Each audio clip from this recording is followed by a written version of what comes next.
Censorship in the software industry, digital transformation in McDonald's, and the power of BI and analytics. Those are just a few of the topics we're going to cover here today in episode number 120 of Transformation Ground Control. This is Transformation Ground Control, your source for all things business, technology, strategy, and change. If you're growing your business, leading change within your organization, or undertaking any sort of operational or technology change initiative, this podcast is for you. This show covers what you need to know about digital transformation, organizational change, operational improvement, and business growth. 5, 4, 3, 2, 1. And now, here's your host, Eric Kimberling.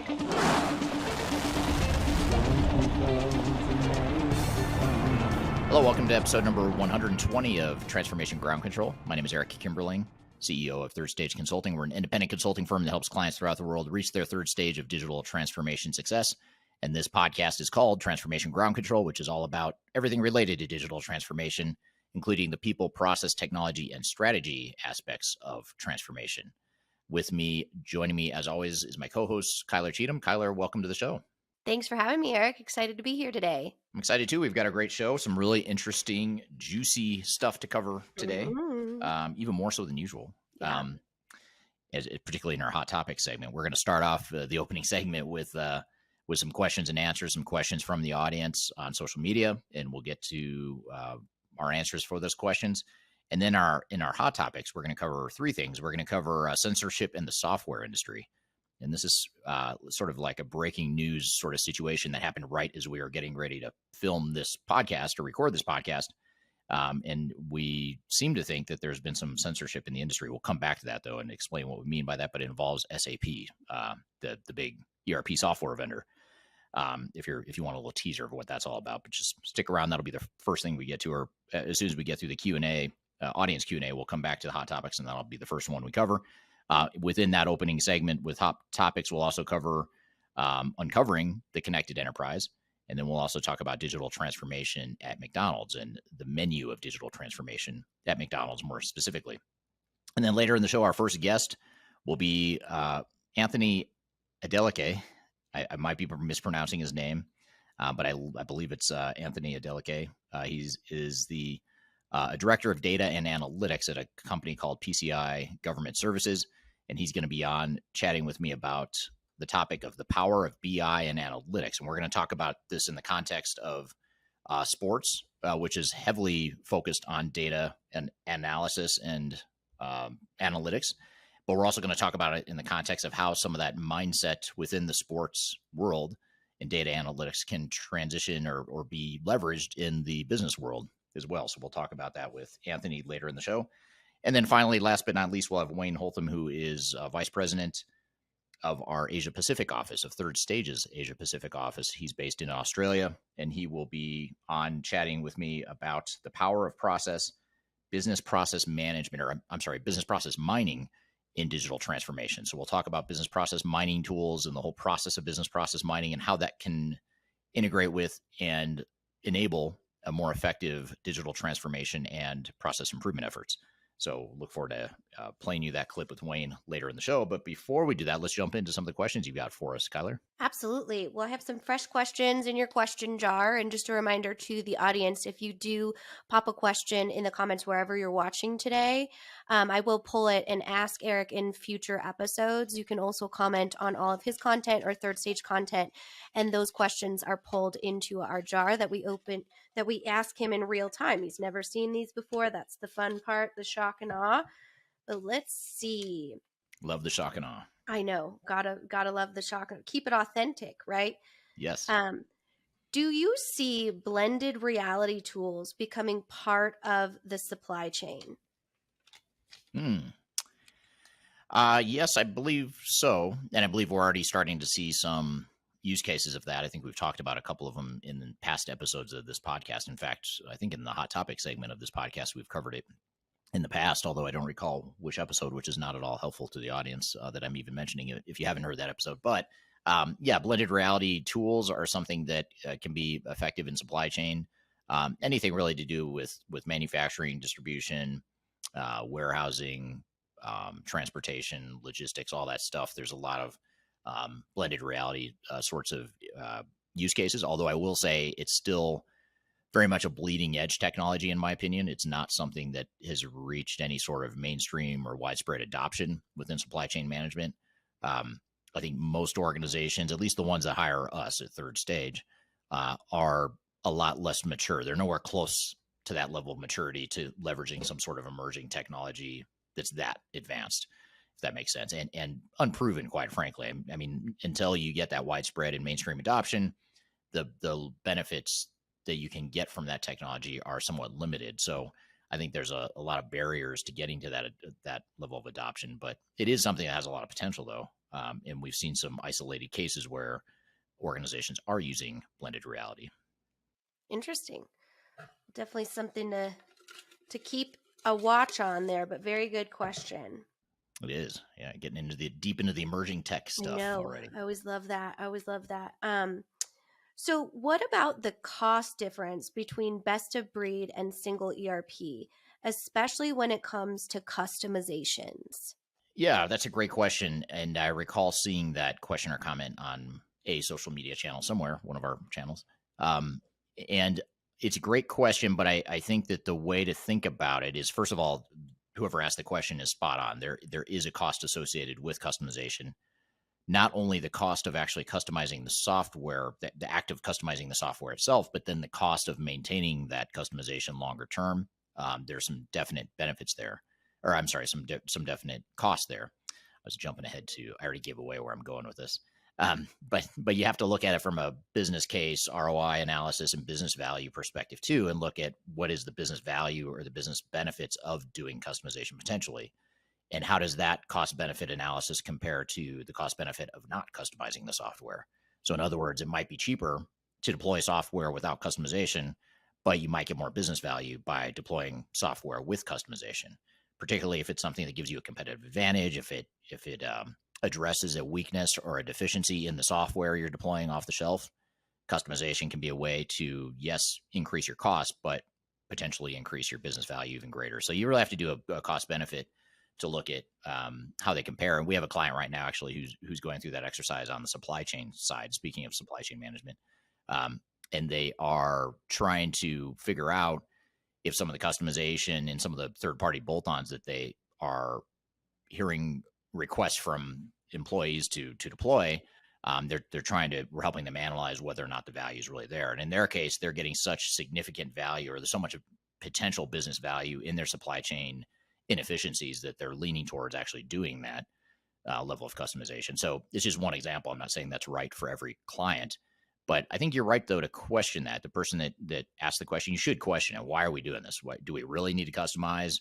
What's this really going to cost? What's the real value? Is that really better than just deploying vanilla off-the-shelf software?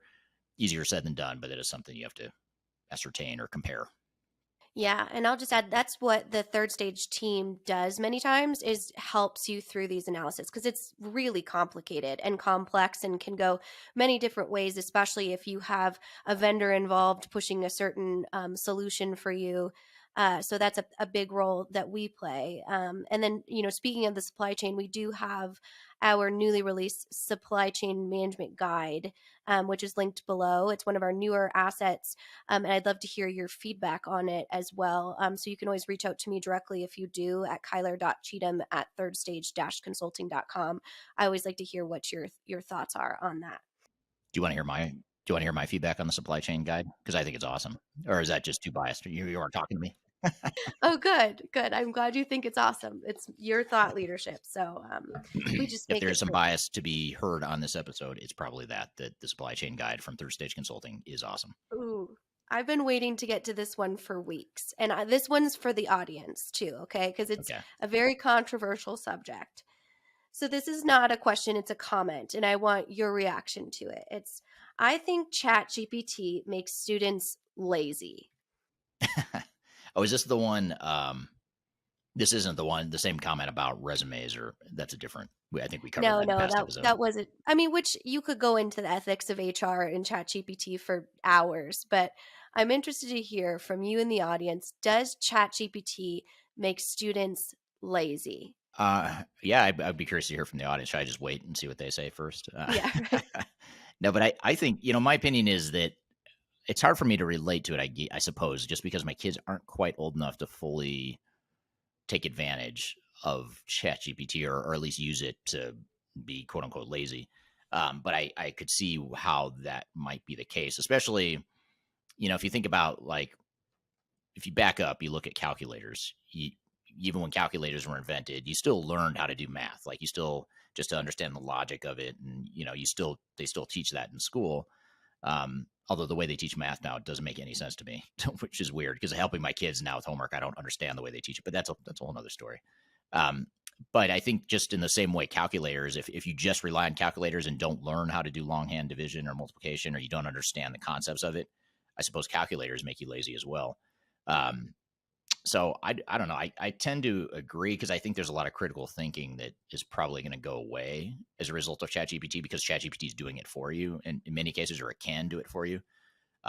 Actually, I have one of my son's friends at school, or at his school. He's a 10th grader in high school, and his friend got in trouble for using ChatGPT to write a report. So I have no idea how the teacher found out, or how the school found out, but he got suspended for a week and suffered, academically, or as a result of it.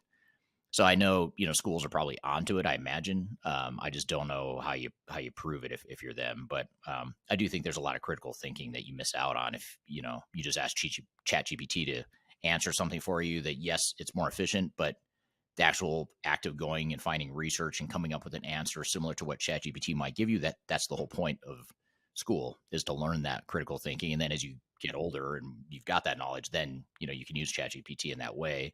Just like we all use calculators now. We understand math, but it doesn't mean we need to do longhand division and stuff like that anymore. So it's sort of I know that's sort of a mixed answer, but I'd say yes, I think it can and probably will make kids somewhat lazy, or lazier going forward. Interesting.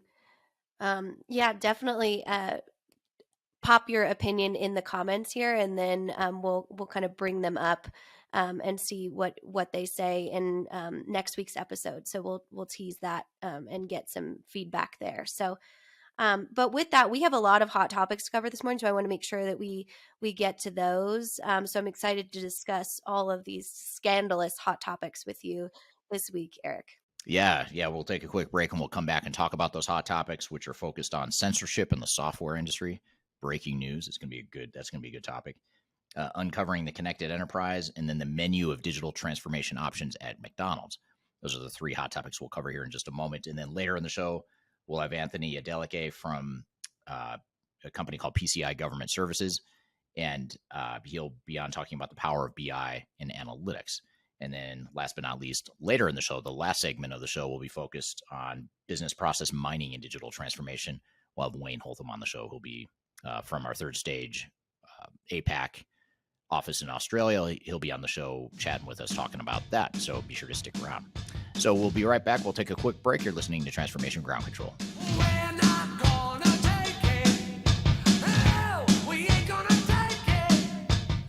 If you are involved in any sort of digital transformation or business change initiative, you will want to download the 2021 Digital Transformation Report. With its comprehensive overview of business and technology trends and best practices, this report is a must-have guide for any transformation project or executive team. Download this free report by visiting Third Stage Consulting at thirdstage-consulting.com. You can also visit our website to learn more about us, or download independent reports, videos, and other best practices. Again, visit thirdstage-consulting.com today to learn how to take your transformation to the third stage of success.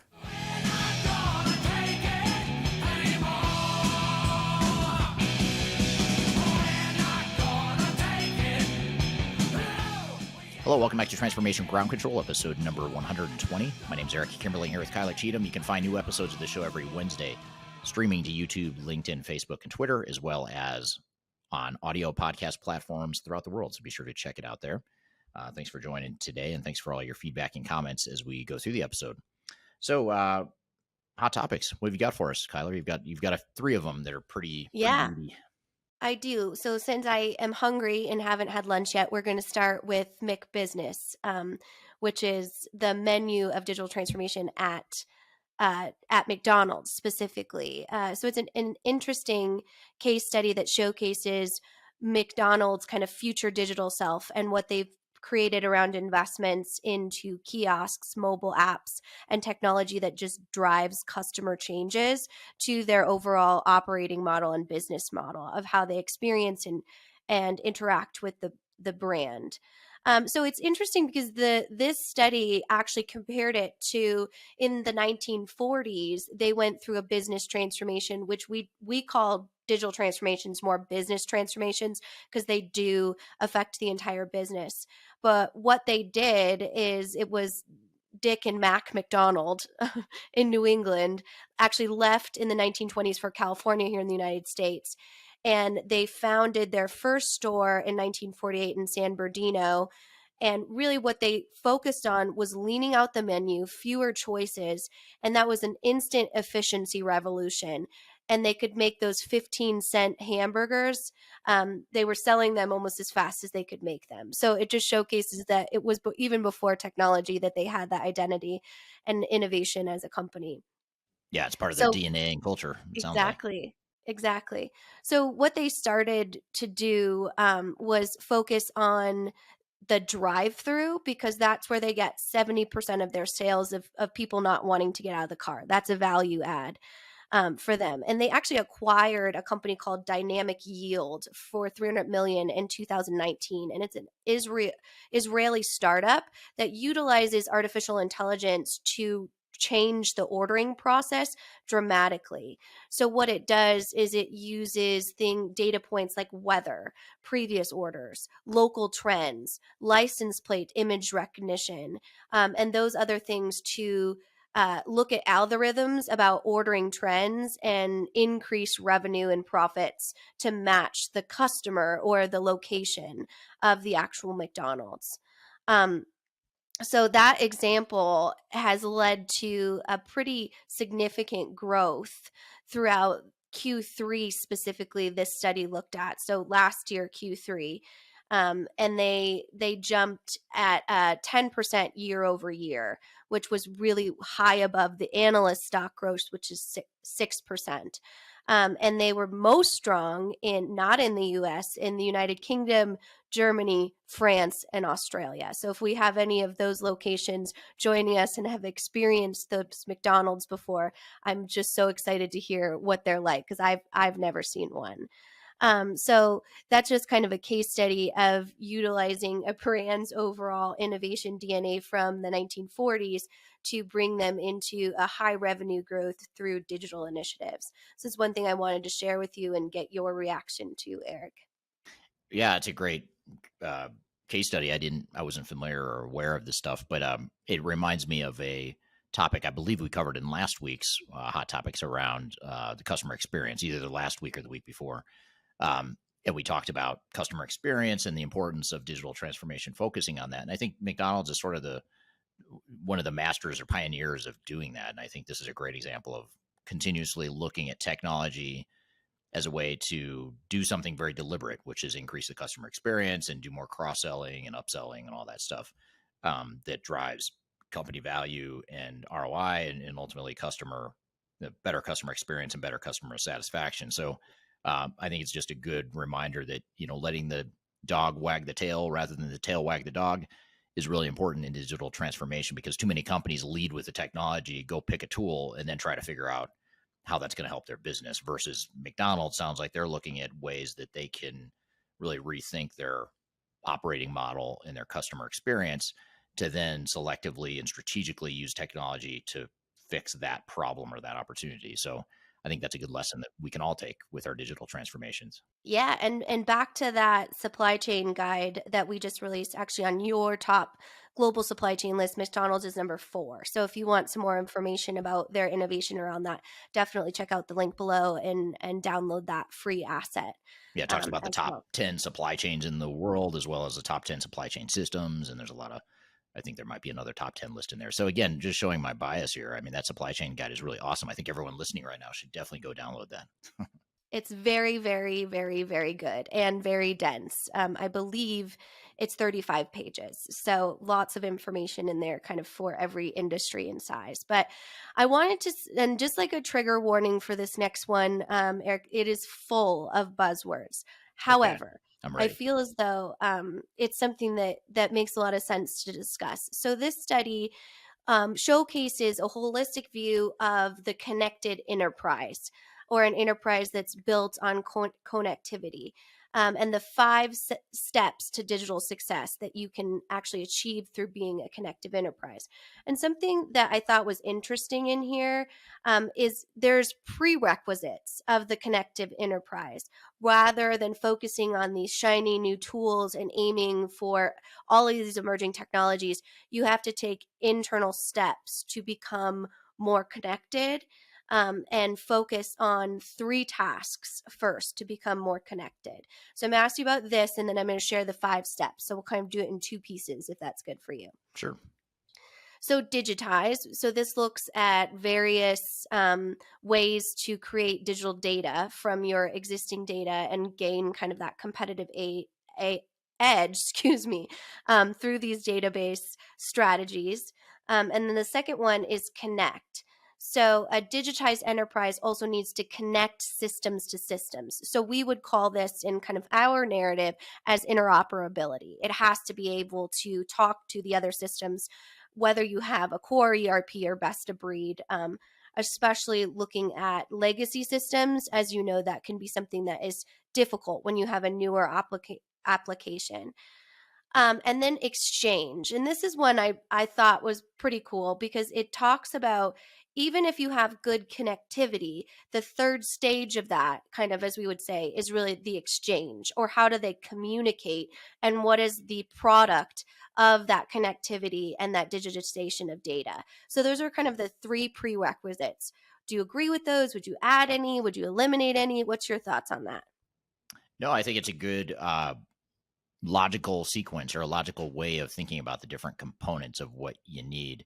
And it also, if you follow those that you mentioned, or if you sort of stick with that sequence or those buckets of competencies, it forces you to really make sure that you're addressing that as part of your digital transformation, that you're addressing all the key components. So obviously technology through the digitization is maybe the most obvious one, but an example of one that may not be so obvious is connected, because a lot of times organizations think they're going to go find that silver bullet, that one massive ERP system that's just going to do everything for them, and they don't think about the connectivity or the interoperability between different systems. And inevitably, most, if not all, organizations end up with multiple systems, whether they like it or not, or whether they want to or not.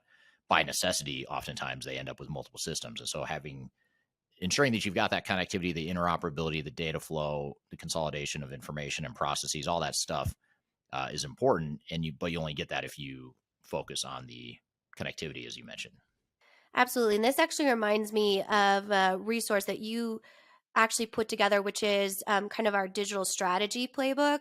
So we'll link that below too, because it has this really nice visualization of all of the different work streams that go into that framework that we actually utilize here at Third Stage. So if you haven't seen that, again, another free download, and that one's only 6 pages, so you won't have to do textbook reading for that one. But another kind of A lot easier right. to read.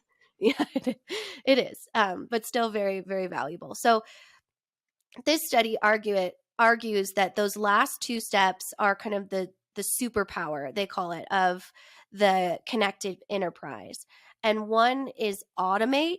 So expand the human potential by bringing in processes that automate the overall efficiencies. So looking at like RPA or low code, no code, to really enhance your technology platform to get the most out of it.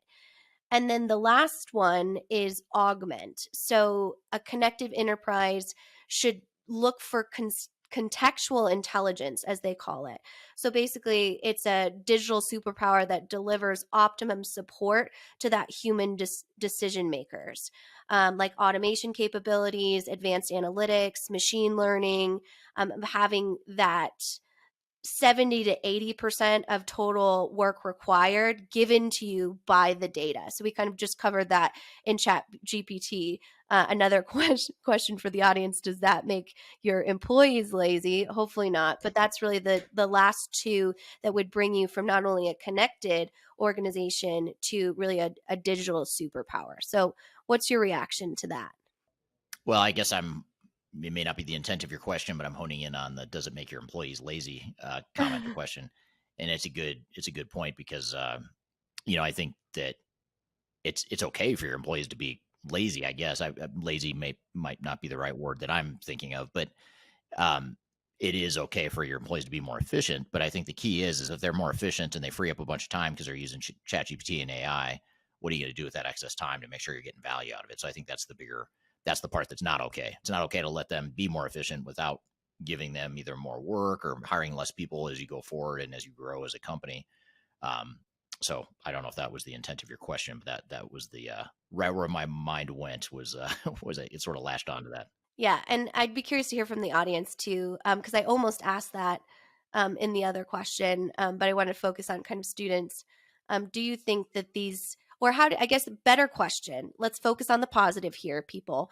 How do you ensure that you leverage these emerging technologies that do focus on automation and make sure that your employees are efficient? What are some tactics you can utilize to communicate and fill that time to get that value? So drop that in the comments wherever you're joining. Again, we can see all of the comments wherever you're getting this podcast or video today. So definitely interested to hear from you. And while you answer that question, I want to move to our last hot topic that we saved for last here, and that talks about censorship.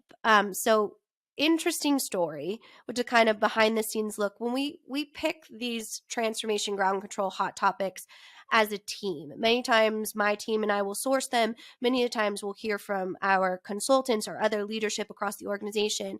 And actually, Eric, you had sent me this one saying we should discuss this, which was called how SAP failed their supply chain product.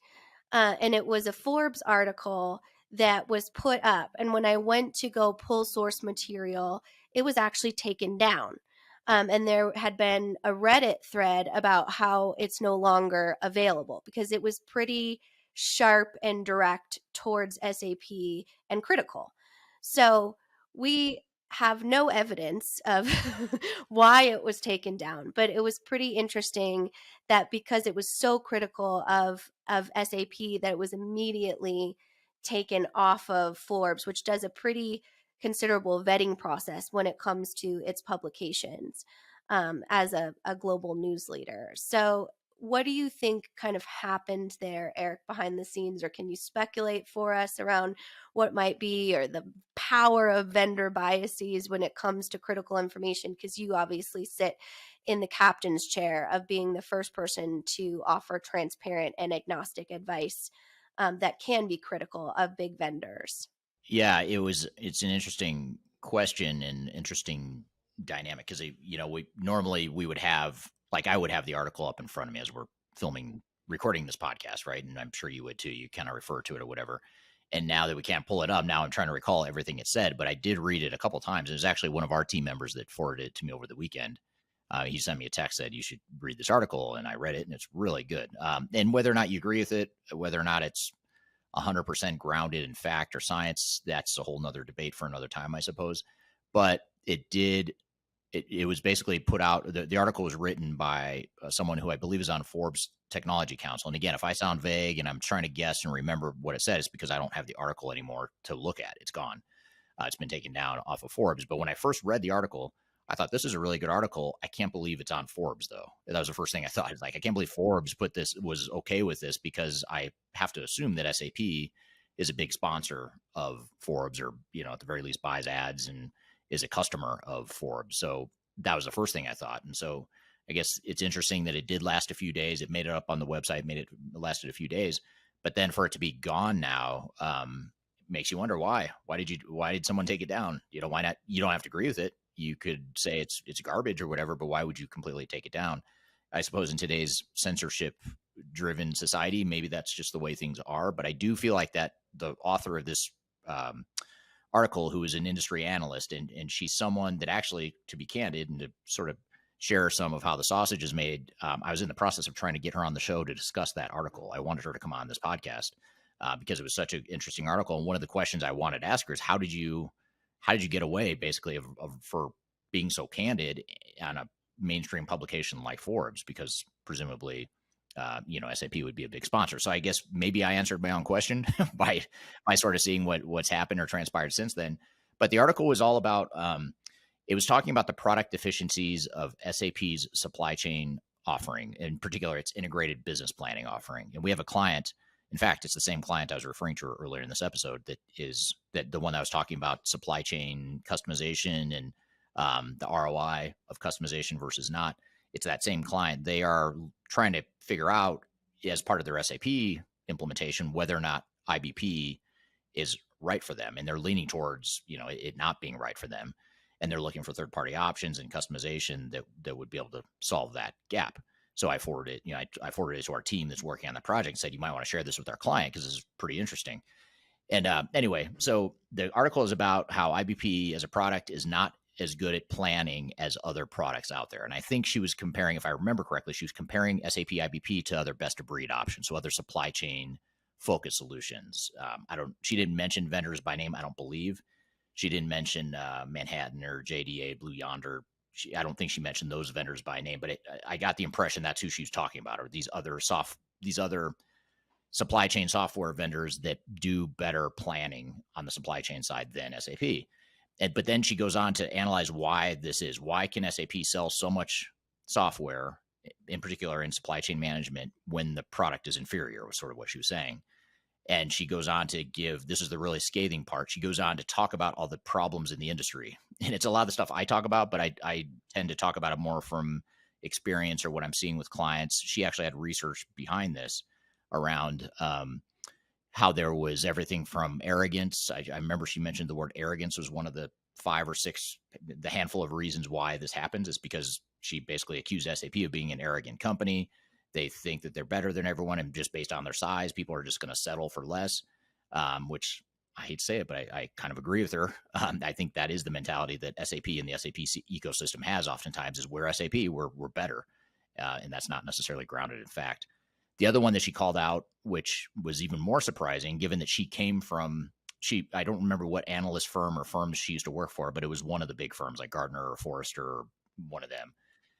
And she worked there for a long time, and now she's on her own, presumably as sort of like an independent analyst. And she talks about how the industry analyst community is complicit in this. They let this happen, and they reinforce this bias or this overstated value of SAP because SAP is such a big company and they're such a big customer of the industry analysts that they sort of sing the praises of SAP even when the product isn't good.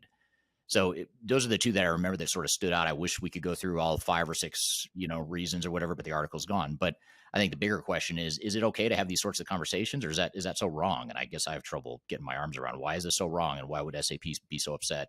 And I have nothing to suggest or I don't know for a fact that SAP got that article taken down, but I can't imagine it was anyone else. I don't know who else would have decided to take that article down other than maybe Forbes, and maybe they were afraid of SAP's wrath. But I have to think that SAP somehow was involved in taking that article down. So anyway, if you Google, what did I Google to find that? Do you remember what you Googled to find the Reddit thread? That's always interesting too, is to go look at the comments, because the Reddit thread is still there. Just the article that is in there is gone. So the Reddit thread is how SAP failed the supply chain leader. Okay. And the interesting part about this is there's many people in this thread that defend SAP. Yes. So it's not even a conversation that would be that negative. But like, just to give you an example, I'm not an SAP fan, but this is very much true for my company. And a lot of other companies don't have tech issues like they have people and process issues. So to me, it was a very healthy conversation around it until all of a sudden it was like, and it's gone. Right. And then you have people being like, even in a global other languages, I had to do some Google translating in there to figure out like what other people are saying. Um, but it's a very mysterious situation. So I need to hear the reaction from the audience to see, what do you think happened? Because so many of our conversations can be critical of SAP, but can also, we have a lot of user base in SAP, a lot of clients that utilize SAP. So it'd be really interesting to hear what you kind of thought happened there with that. So a very, very interesting development. So I have a business idea for people listening that might want to start a business, and if they're interested in technology and digital transformation, is start an independent analyst firm that takes absolutely no money from software vendors. Sort of like what Third Stage is on. We take absolutely no money from the software vendors, so we have no. I don't want to say there's no consequences, because vendors do get mad at us sometimes. I think we're good at sort of smoothing things over and sort of uh, preserving or maintaining informal relationships with the vendors, but we do not take any sort of mission or commission from them. And the only money we make is off of our clients and YouTube ads, by the way. That's the only other thing I'll say. So I guess technically a vendor could have a YouTube ad on my channel, and, maybe I'm making some money off it, but I don't know who they are because I don't see who the advertisers are. So anyway, my point is, if you start an independent analyst firm and all you do is just charge your end customers for your content and your research and don't take any sort of money from the software vendors, I'd be curious to see, A, if there's a niche for that, and B, how that might change the conversation. Because I think this woman that wrote this article was onto something. I think, you don't have to agree with her, but I think she's onto something to really challenge it. Like, why is this happening in the industry? And we have to look at the dark side of the industry if we're going to navigate our own transformation successfully. That's what's in the best interest of the industry. It's not in the best interest to hide it and say, you're wrong, we're taking the article down, it doesn't make us look good. And even for Forbes to do that, I blame Forbes just as much as I blame SAP, if not more, because Forbes is ultimately the one that probably chose to have it taken down. And who knows whether she violated editorial guidelines or whatever. I don't know. There might be more to it that I'm not aware of, but I do think that there's a opportunity in the industry for an industry analyst firm. So that's my free consulting advice for anyone interested in starting a business right now. That's valuable advice, because aren't you like $1,000 an hour or something usually, or? Not quite, but it's about half that. Yeah, right. Well, good. Well, I know we have a lot of other information to get to in this episode. It's very fun yet very tactically dense. That we're gonna go through a lot of additional data and business process mining content as well. So I'm just excited to get to the rest of this. I would definitely recommend joining with a paper and pen and look at all of those supporting links down there, because we kind of offer those as something you can distribute through your network or have as additional resources. Yeah, absolutely. And we're excited for this next conversation. And we've talked about BI and analytics on the show before, but we haven't done so in the context of sports. And one of the movies that I think is a great movie, especially if you like sports and data, which I don't know if that makes me nerdy or what, but I'll take it, whatever it is. But if you like sports and data, a great movie out there is called Moneyball. It stars Brad Pitt. It came out probably 10 years ago. And it's about the analytics behind sports and how this person, I think it's based on a true story. Brad Pitt plays a guy that's all into analytics and trying to predict what makes a great athlete or a winning team, all that stuff. So I thought it'd be fun to talk to our guest, who is also very much into sports and data, talk to him from the perspective of sports and how BI and analytics is used and can be used in the sports industry, but also then shift gears and talk about the business world as well. So try to make it fun and digestible in that way. So we're going to have Anthony Adeleke on the show here in just a moment. And he's a director of data analytics at the firm he works for. We're going to take a quick break and we'll be back with him. And also later in the show, as you mentioned, Kyler, we'll have Wayne Holtham, who will be the guest after Anthony, who's going to be on talking about the power of process, business process management, or I did it again. It's not business process management. It's business process mining, which is very specific. It's a part of business process management. business process management and digital transformation. So we'll have that in our last segment later in the show. So in the meantime, we'll take a quick break. You're listening to Transformation Ground Control.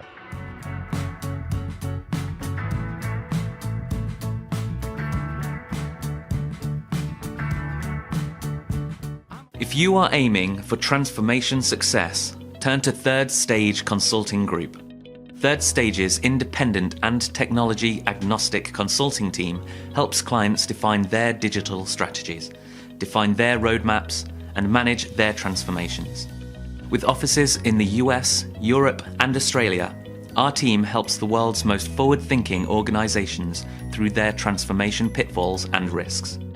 If you are embarking on a digital transformation or business change initiative, contact Third Stage Consulting to see how we can help you reach the third stage of transformation success. Learn more about us and download independent reports, videos, and other best practices at thirdstageconsulting.com.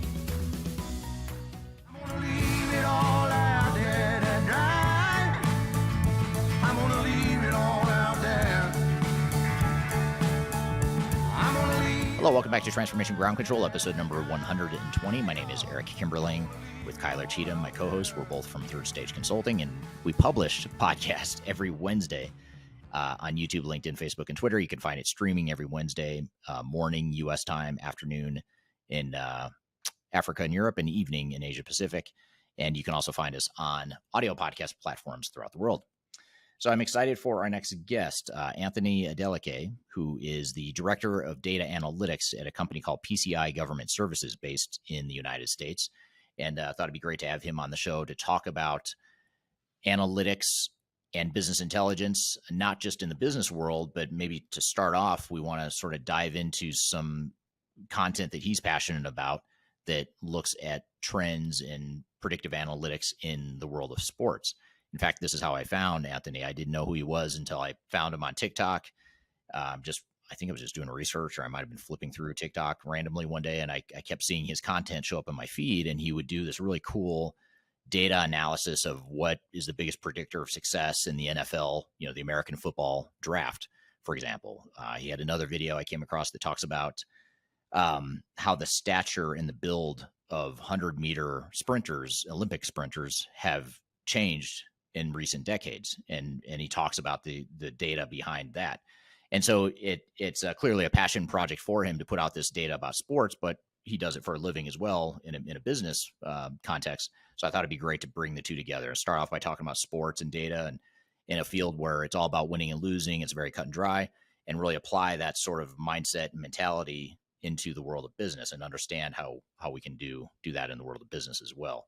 So with all that being said, Anthony, welcome to the show. Thank you. Pleasure is mine.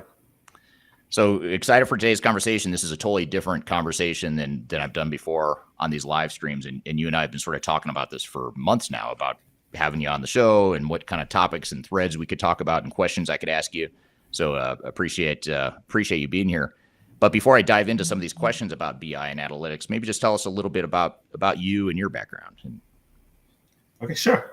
My name is Anthony Adeleke. I am the Director of Data Analytics for PCI Government Services, which is a government consulting organization here in the DC area. Specifically, we're in Reston. Some of you might know that Reston is the Silicon Valley of the East Coast. I have been there for about 3 years now. So far, so good. And I've really helped grow their data analytics practice and some of their data analytics projects. I like to think of my career in data analytics as a series of very fortunate accidents. If you were predicted to me, if you had told me 5 years ago that I would be, a Power BI expert and teaching people, I would have said, "What? What are you talking about?" But a lot of very fortunate, interesting things happened to my career, and sometimes your career is just about being in the right place at the right time, being part of this data explosion that we're going through right now. We'll talk about that more in the we'll talk about what's going on in the government world. I'm enjoying the wild ride, but it's really been a lot of fun. Like I said, I live in Washington, D.C. I have my wife and I'll say 1.8 children because I'm about 2 months away from being a dad to a second kid. Cool. Congratulations. Thank you. And I have my Oh, she's right behind me. My 12-year-old dog. So she's been a great one. So you've got a full house there. It sounds like A very full house. right. Well, great. Well, that's great to have you here. So you mentioned. I'm just curious. You mentioned how you didn't really think you were going to end up in this field. How did you end up in the world of analytics? And just to back up for a second, I don't recall if you just said it now, but I remember seeing on your profile that you studied law originally. And then you got into analytics. So how did you make that nonlinear adjustment from law to analytics? How did that progression happen? How did you get into this field? I am a lawyer. I went to law school, passed the bar. I still pay my bar dues, even though I don't practice law per se. But yeah, it's been an interesting path. So I was one of those people. I graduated in 2003. And there was like a soft recession back then, and everyone was like, "Oh, the jobs aren't really plentiful, so let's go to law school." And I started law school sort of being 50-50 about whether or not I wanted to practice law. By the time I graduated law school, I was 100% certain I didn't want to practice law. Not because it's not a good field. It's just I don't think it really suited a lot of my talents and my interests. So I went past the bar. Passed on the first try, and I've been a lawyer since over a decade now. But yeah, it just wasn't really sort of my interest. I do sort of backing up. My undergrad was in international economics and finance, so I do have some quantitative abilities there. A lot of people joke that people go to law school because they can't do math, and that was the furthest from truth. I always did pretty well in math, so at least in my case.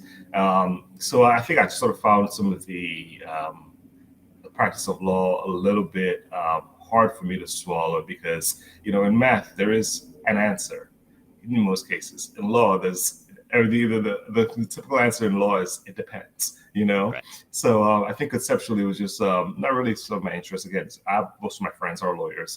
It's a great field. It just wasn't for me.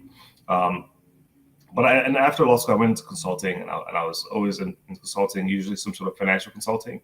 I worked primarily for government agencies or supporting government agencies in the DC area. And after doing that for a few years, I actually worked specifically more in the procurement space. So there was some bleed over of law, making contracts, but also sort of analyzing the financial implications of those contracts, making sure the government is buying the right tools at the right price and helping them evaluate those types of things. Then I went and got an MBA from University of Maryland, College Park, which is one of the, I'm proud to say one of the top better schools in the United States. And I think that really solidified my move into data analytics. Very cool. Yeah, that's a cool, like many of us, a cool story of how you sort of stumbled into something that played to your strengths, but wasn't necessarily part of the master plan from the start. It's very interesting. Exactly. Yeah. So I guess as we dive into it, then, for those of us joining here today that maybe don't have a deep background in business intelligence or analytics, maybe could you give us just a basic sort of a layman's overview of what exactly business intelligence and analytics are?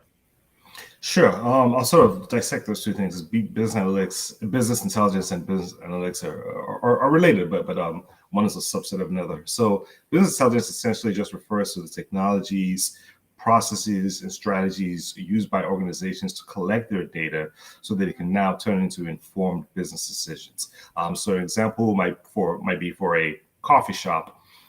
They want to know, first of all, things like how much are we selling on a daily basis? When are we selling them?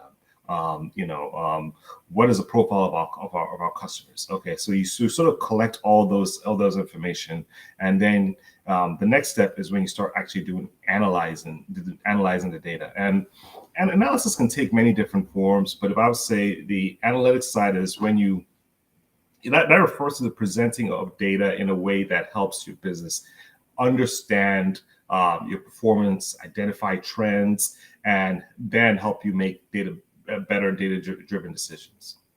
Right. Yeah. Very good. And it's an interesting arena or domain just because so many organizations have had decades now of automation and some sort of digitalization of their processes to be able to capture this data. So now you finally have these powerful tools that if you do it right, you can actually make sense of some of that data that you've been accumulating or hoarding, depending on how you look at it as an organization over decades. Yeah, there's so many organizations that have so much untapped data at their disposal, and I think that's what makes this field and time very exciting, because I think people are really starting to understand the power of data and how it can help transform your business essentially. Yeah, absolutely. So just turning to our audience here, just giving a quick shout out to people joining here live. We've got Ryan from Denver. Thanks for being here, Ryan. James from Hereford, UK. Caesar from Mexico. Precious from London, England. Mohammed from Iran. I'll call him Bon because I can't pronounce his full name, but Bon from Hellebrunn, Germany. I've got someone from Alberta, Canada. Bloomfield, Connecticut. India, Alberta, North Carolina, Daytona Beach, Florida, UAE, a lot of different places here. So thanks for joining throughout the world today. Glad to have you all here. And as I mentioned before, if you have questions as we go here, please feel free to drop those in the chat at any point, and I'll start pulling from the audience questions here in just a couple moments. So you've given us that overview of BI and analytics and sort of how you got into this field. And what I thought we'd do today is I thought it'd be an interesting contrast, if you will, to talk about sports and how analytics play such a big role in sports. And what's fascinating about sports is not only is it entertaining to watch, and a lot of us are interested in sports, and maybe even more so than business, but watching and talking about data in the context of sports is super fascinating because it's cut and dry. Either you're winning or losing, and it's very clear whether or not your data analytics are working, or if you're making the best use of it. And then I want to dive into that first, and then I want to shift gears and talk about your role, sort of your day job, doing business analytics or analytics and BI within the world of government, which in some cases you could see as sort of the other side of the spectrum, which is, it's not a clear-cut winning and losing sort of proposition. It's not a clear-cut profit motive like you might have in the public sector and the private sector. So it'd be kind of interesting to talk through that contrast and figure that if government can find ways to leverage some of the sports stuff that we're going to talk about, then chances are pretty high that most organizations can leverage BI and analytics in a similar way. So before I get into that latter part of it, though, I mentioned before too how I found you on TikTok, and you have some really cool videos that dive into the analytics of different sports things. Like the one I just saw last night or yesterday when I was preparing for today was one about track and field, and how the stature or the physical build and the physical attributes of sprinters have evolved and changed over the years. You have another series, and yet a bunch of them that you have. In the way I first found you was some of the ones that you have around the NFL or the National Football League, which is American football if you're not in the U.S. or don't know what the NFL is. So maybe let's start with the NFL and American football. What are some of the, if we just start at a high level, what are some of the most interesting things that you found through the use of analytics? What are some of the interesting findings that you found in your analysis over the years? Sure. Well, first of all, I'm still sort of laughing that the fact that you found me from TikTok, and it's I'm laughing at myself, because if you 3 years ago, if you had told me, 2 years ago, I don't know how long my TikTok page is around, but told me that I would have a TikTok page, I'd have been like, what are you talking about? Get out of here. But I did get on TikTok. I became very addicted, but I repurposed it for a lot of my data analysis. It's just a passion project of mine. I love American football. It's one of my favorite sports to watch. I'm a big Dallas Cowboys fan, for those of you here in the United States. So please don't. Just kidding. I get that response all the time. But I will say that the U.S., the NFL in particular, it has really. I don't think there's any other league anywhere in the world that uses data, harnesses data as much as the NFL does. And everything they do is everything is measured, So a lot of my videos that you saw centered around what's called the NFL Combine. And the NFL Combine is essentially a place where all the players come in from the U.S. universities where they play, which essentially is, for lack of a better word, a farm system for the NFL. So all the players playing in college, and then those that are deemed good enough are invited to the Combine to showcase their talents, because there is a big difference between being really good in college or excelling in a certain system and being able to go to the play in the National Football League. So the National Football League has this whole exercise where people go in and they are tested on a whole a series of different tests, different physical exercises. Everything from the 40, which is see how fast they can run a 40-yard dash, to how high they can jump vertically, how far they can jump horizontally. That's called the broad jump. And also how many times they can bench press and do some agility drills. And I don't know any other sports league that has that kind of organization and thought process behind how they choose players. I think a lot of the other teams, a lot of the leagues, I'm also a big English Premier League guy. They sort of just look at kids growing up and see how they play and then decide who's going to be on the team. But the NFL does a lot more than that. Not only do they watch them for copious amounts of tape and analyze their college stats, but also come in and physically test them. And oftentimes what you find is that there are people who are maybe were marginal players in the university system. Based on the tests, they're now one of the first few selected, and vice versa. You see a guy who's very productive in a controlled setting, which is university, but they either are selected very late or not at all because they didn't meet some of the different physical tests. And in terms of key insights that I found, this is something that can be translated to business as well. Is there are a lot of things that we consider are important, but aren't really as important in the bigger scheme of things. There might be other things that actually are bigger indicators of success. And a key example might be the 40-yard dash. So one of the things that everyone cares about is how fast can the player run, 40-yard dash from basically being in the starting position to the end. And that gets a lot of discussion. Oh man, this guy's so fast. He runs a 4.3, he runs 4.3. And people think that your speed actually dictates what kind of football player will be. But my data actually found that that's not always the case. That the best predictor of what kind of player would be is how far you can jump, your broad jump.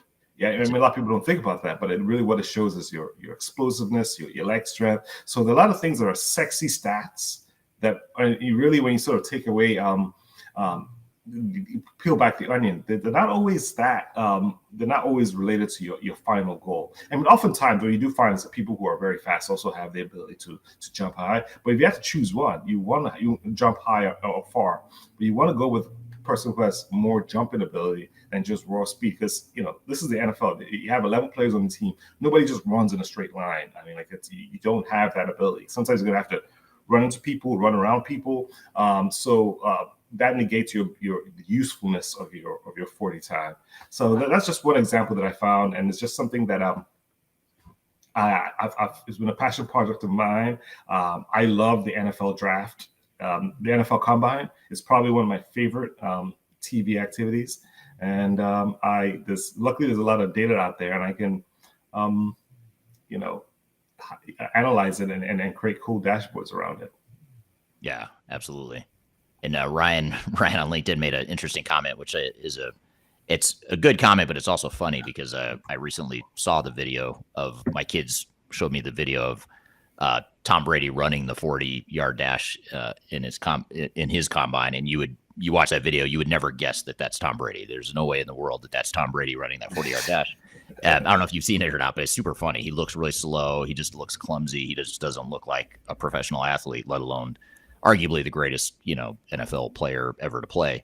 Arguably, of course. I don't want to argue with Troy Aikman and all the great Cowboys quarterbacks over the years, but yeah, so I think that's super interesting, and I think it's a good reminder that the things that you think might be, qualitatively might be the most important things oftentimes aren't, and that's the beauty of data, is it sometimes tells a different story than what your gut instincts might tell you.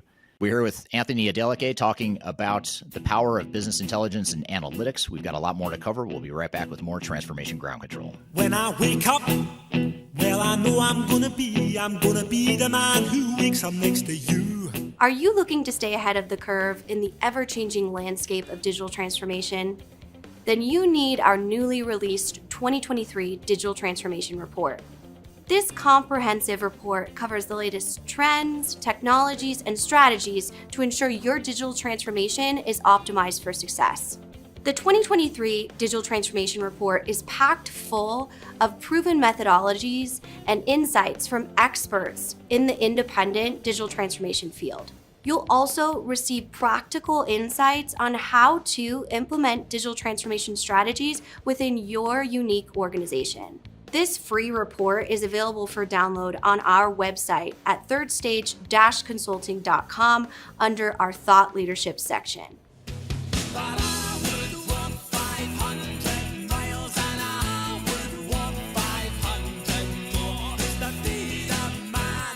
Hello, welcome back to Transformation Ground Control, episode number 120. You can find new episodes of this show streaming to LinkedIn, Facebook, and Twitter on Wednesdays.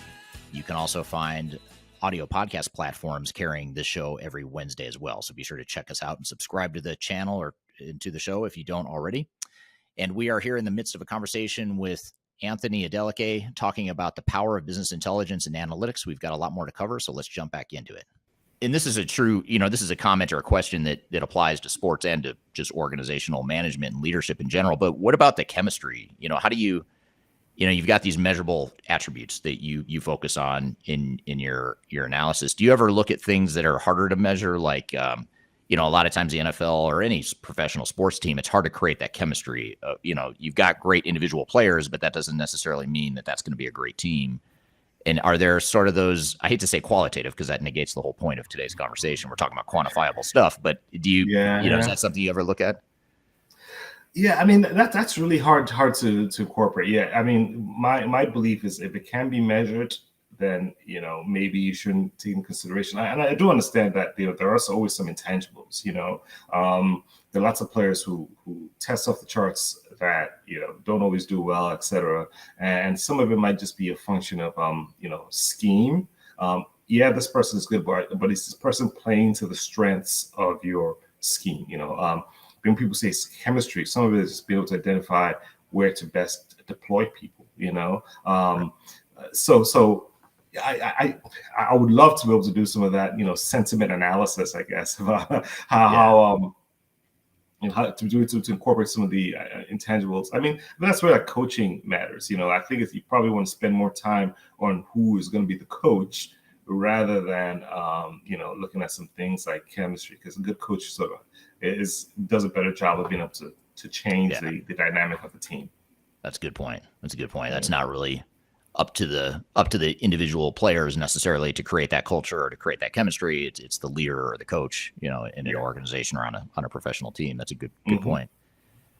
So in addition to the broad jump, the importance of the broad jump and the lesser importance than we might think of the 40-yard dash, what are some other findings that you've found as we talk about American football, since we're on that topic? And then I'll shift gears and ask you some questions about track and field as well and some of the analysis you've done there.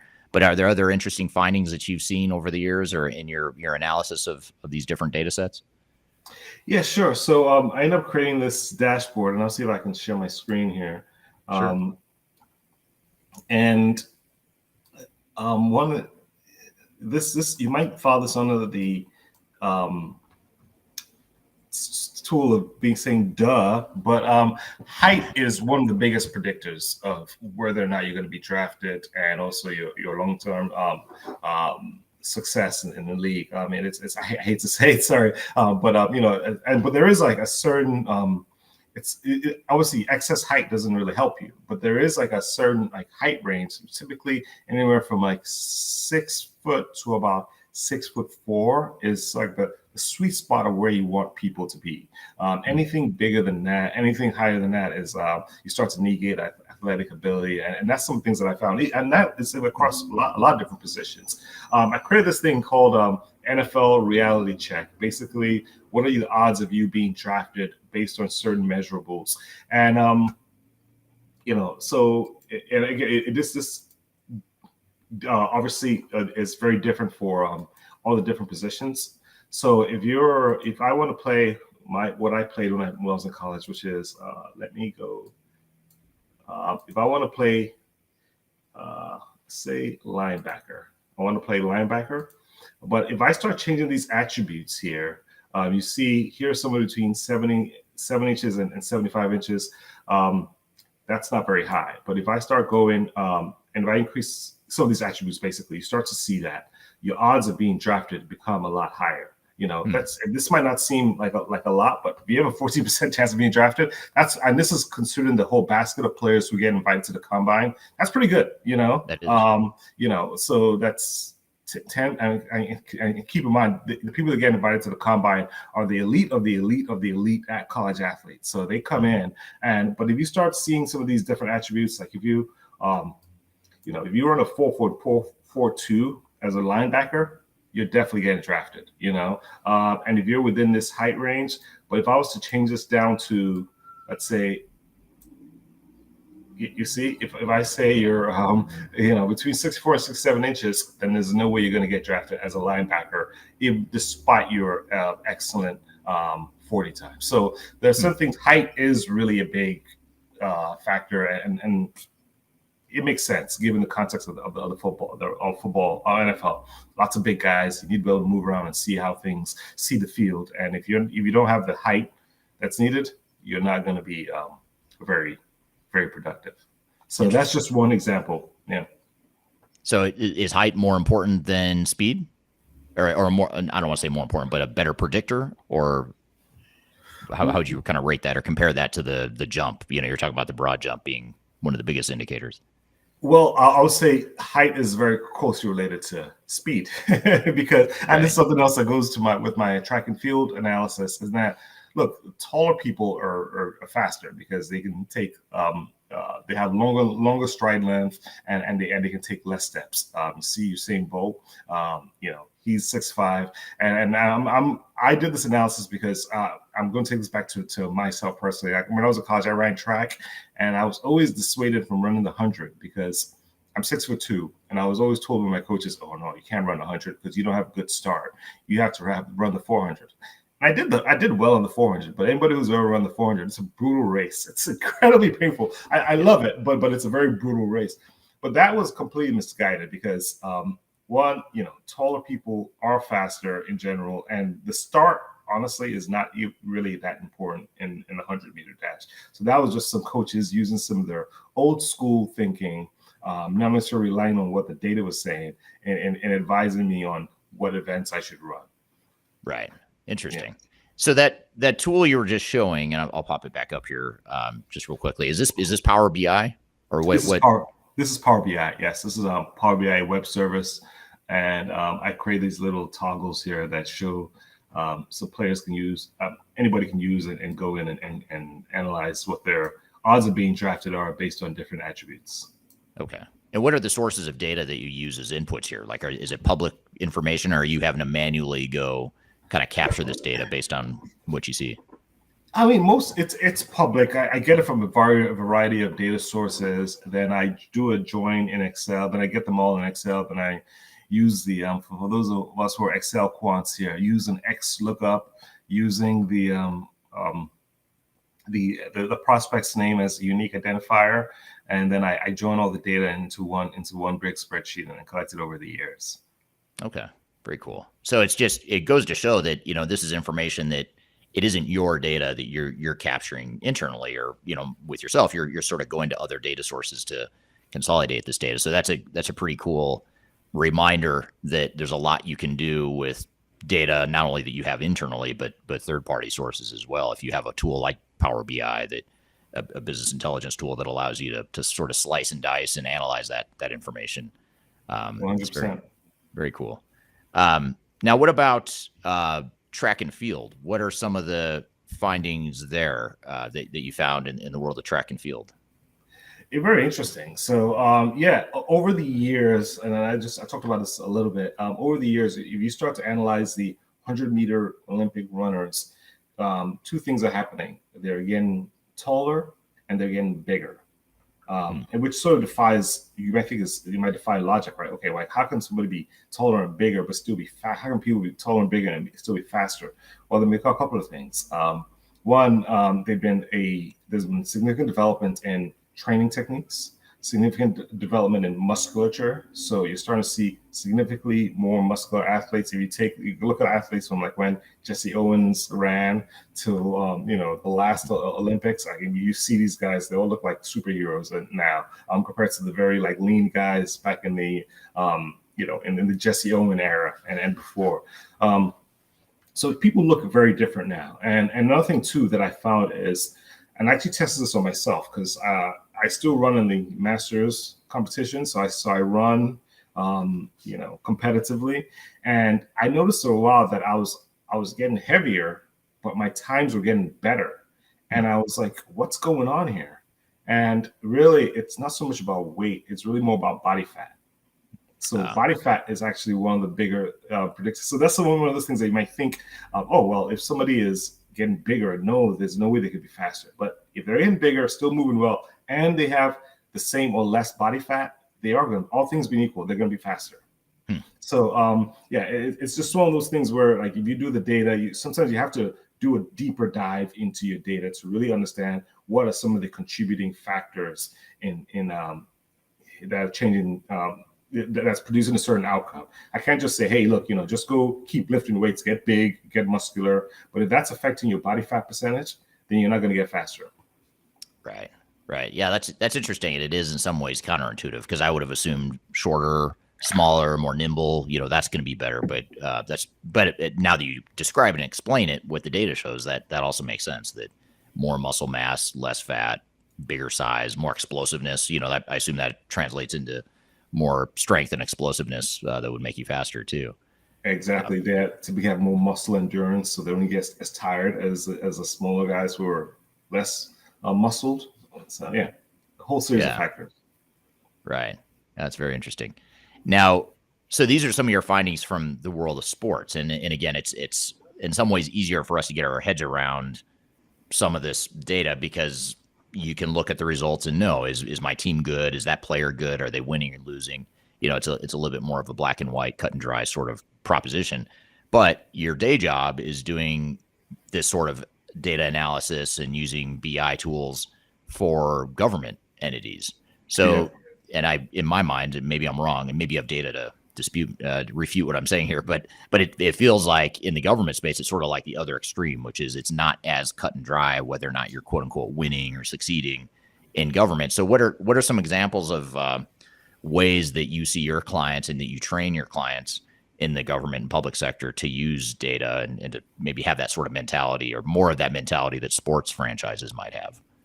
Gotcha. Well, it's not all on me. I'm going to take it a few years back, and there actually has been a big push within the government to actually start making better use of data, and also start making essentially data-driven decisions. Because I just told you the example, you just gave a good example where you might have an organization where somebody in the organization is an expert at something, and they go back to them and they say, hey, what do you think about this potential strategy we're trying to execute? And he or she, I'll just call him Charlie in this case, Charlie goes back to his old well of knowledge and does the exact same thing he's doing for the last 20, 30 years and says, oh, well, we should probably employ this strategy. But in reality, the data might not support that. I gave the example of, my coach is telling me that I couldn't run the 100 meters because shorter athletes were better, but the data doesn't support that. They just thought that was something that they intuitively knew, but sometimes you have to go to the actual data. What does the data say, and can that support it? Can it be supported? So take a few years back, there was in 2018, and I'll look it up right now. There was the something called the Foundations for Evidence-Based Policymaking Act of 2018, and what this did was, and it was enacted by the U.S. Congress, and it essentially created the chief data officer role within the federal government. So there is actually now a role of the chief data officer, and it's the responsibility for he or she to make sure that the federal government is tapping into their data and being able to make the best decisions. And if you start looking at any of the strategic plans, fast forward a few years, start looking at any of the strategic plans for any government agency. I dare you just look it up. Like, let's start from 2022. You're going to see you're going to see the word data show up a few times. You're going to see data decisions, data decision making, data analytics, data analysis. All those words are going to start showing up, and there really has been a big effort to ensure that the U.S. government is making better data-driven decisions. For example, another example is if you go on USA Jobs, which is the government platform for how people can apply to work for the U.S. government. I remember in 2018 when I first started with Power BI. I went in there and I typed in the word Power BI, and nothing came up.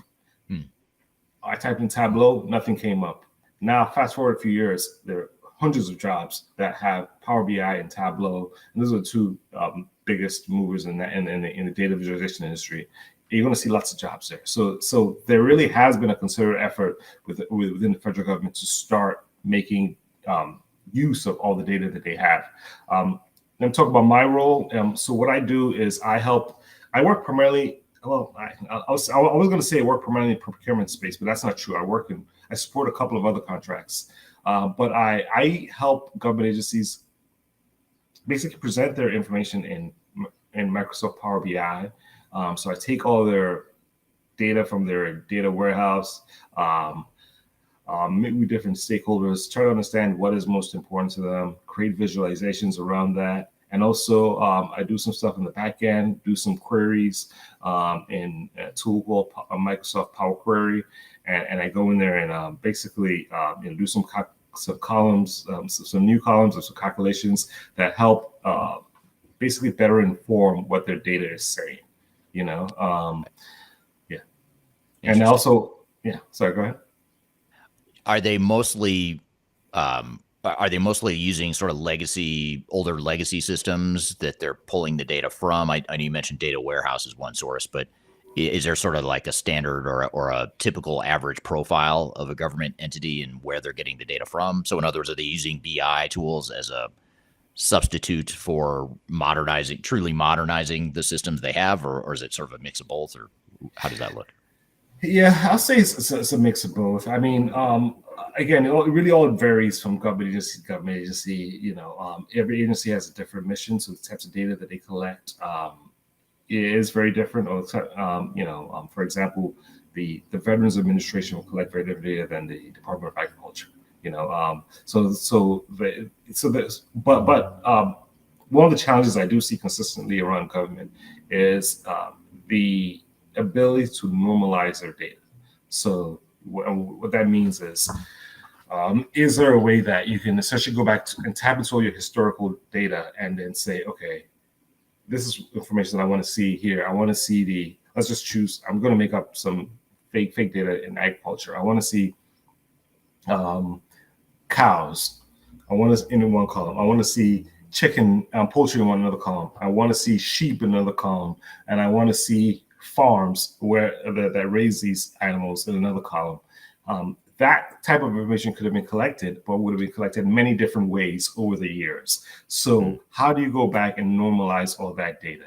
Some people call it bovine, some people call it chickens, some people call it rams, like what information are you trying to collect and how can you normalize all that? That really is, that is incredibly complex. I'm not doing any justice by how little I'm just talking about it, but that really has been probably the biggest challenge that I see with a lot of government agencies. A lot of them have done a good job of trying to go back and sort of like restructure their data to allow for some of this like querying and analysis and now being able to put into different BI tools, but that is really still the challenge that a lot of government agencies are still facing. We're here with Anthony Adeleke talking about the power of business intelligence and analytics. We've got a lot more to cover. We'll be right back with more Transformation Ground Control.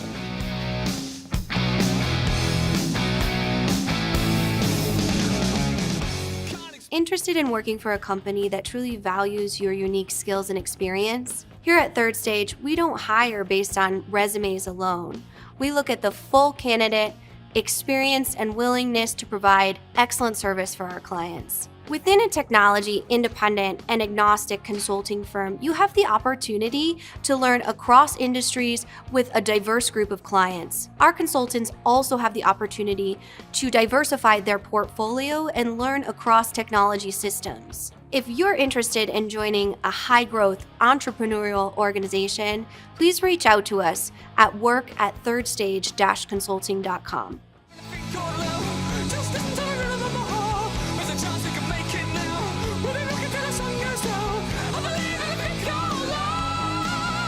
Hello, welcome back to Transformation Ground Control, episode number 120. You can find new episodes of this show streaming to LinkedIn, Facebook, and Twitter on Wednesdays. You can also find audio podcast platforms carrying this show every Wednesday as well. So be sure to check us out and subscribe to the channel or to the show if you don't already. And we are here in the midst of a conversation with Anthony Adeleke talking about the power of business intelligence and analytics. We've got a lot more to cover, so let's jump back into it. Gassan on LinkedIn has a similar comment or kind of something along that same thread, which is BI becomes a challenge when multiple systems exist that interface but do not integrate in real time. Is that is that a dynamic you've seen or anything you would add to that? 100%, 100%, so it's not just, you have to be also like, in the best environment, you would have your BI tool, whether it's Tableau, Power BI, and it would read a specific data source, and that would be seamless. The data would just be fed into Power BI. Power BI will spit it up and give you the visualizations. That is an ideal world. What I find is that's really the case, because to your point, there might be some legacy systems that your tool can't tap into, or maybe your data has to be now exported from whatever system and then put into like Excel or CSV file, and then put into your BI tool. So it really all depends. That is the ideal situation doesn't really exist in many cases. Yeah, right. That's why I have a job. Right. Exactly. Yeah, that's a great point. So there's I want to come to the audience questions here, some additional questions, and as expected, the sports analytics piece of it has generated some questions and comments here. And I'll try to summarize this. Unfortunately, it won't let me show the entire comment here, but this is from Matthew on LinkedIn. And Matthew says, football is truly about matchups.